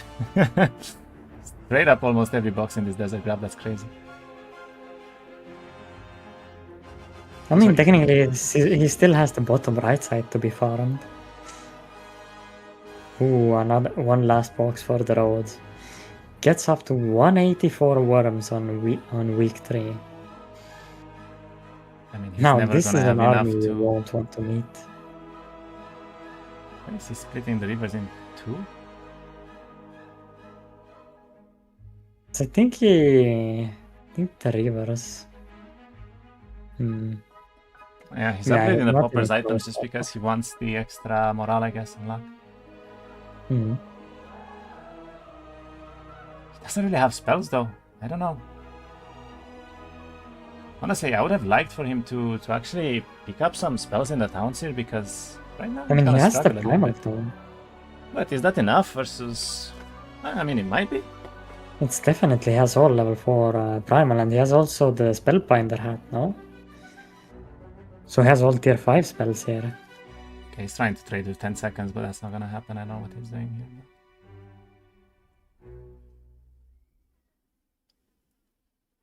Ooh, that was... Okay, he misses some units from the town. He tried, but... Okay, let's see it. Yeah. Good luck, have fun to them.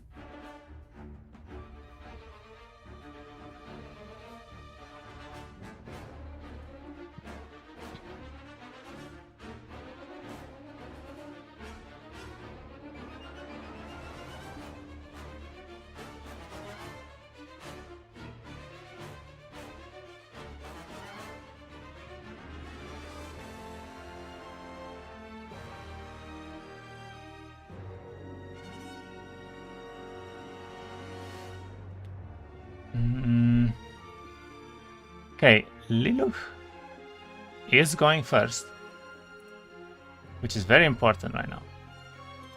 Can he connect with everything though? Because if he can't, he's gonna struggle. There are 272 Reavers right now. I mean, I just don't know how he's gonna deal with the 190 worms. Well, honestly, I would have liked for him to not upgrade them. Because he split them into stacks, and I don't think that's that good. Yeah. But there are 57 Hive Queens, by the way. He somewhat caught up and got one extra. I don't even know. And I look at that, he's on 2 - 3 luck, actually. That's quite crazy, too. Let's go for the Doref's Tide again, but will he be able to connect? He does connect with the Queens. A single cast of Tide, I'm not sure if it will be good enough. I mean, if the Queens can kill all the Reavers, maybe.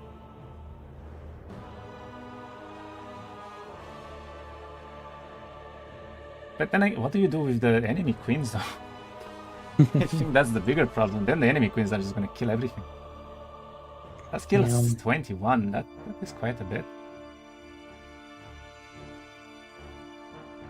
Okay, never mind. Yeah, I don't know. I think he needed the Reavers upgraded at least. Yeah, the Reavers one upgraded. I mean, even then, how many resets would he have gotten here? Would the Reaver upgrade too much? Ooh, that morale is big. That morale is very big, actually. He kills almost all of the Hive Queens.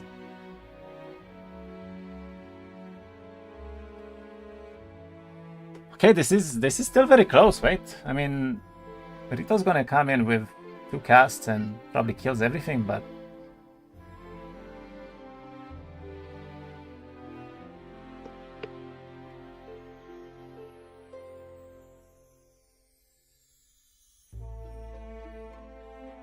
only kills 90 Reavers. I mean, if he hits, he loses all the Queens. I don't think that's worth even. He should probably go for something else, but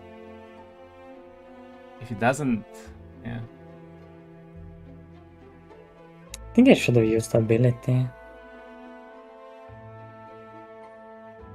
There are still 97 Paraboruses, right? So let's see. Can Rito do something here? He's gonna go for the arenas.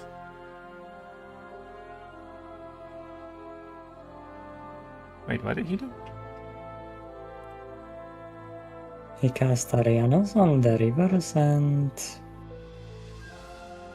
He can kill all 56 Hive Queens if he gets a high hit.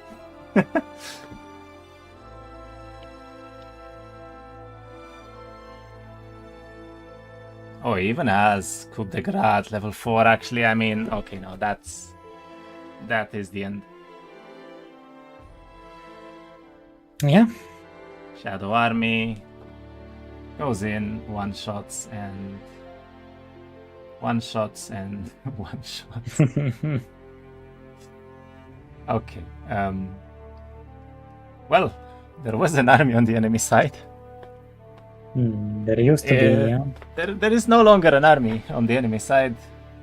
And there is the GG called, and Lelouch actually managed to lose this somehow, and Rito takes game 2 as well. I mean, I honestly feel like Lelouch had it if he just pushed the desert a little bit early. What do you think? Like, yeah, I think so, yeah.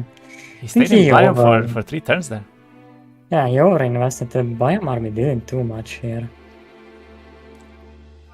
GG's well played to Rito, though this was an excellent showcase of why astrology matters and how you can catch up in a game. I mean, I did not believe that he would win this early week 1, to be honest. He was so far behind. And he caught up somehow. Definitely well played from him. Yeah. Very good game for Rito. And congrats to him for being your opponent, I think, isn't he? My opponent is Stygian right now.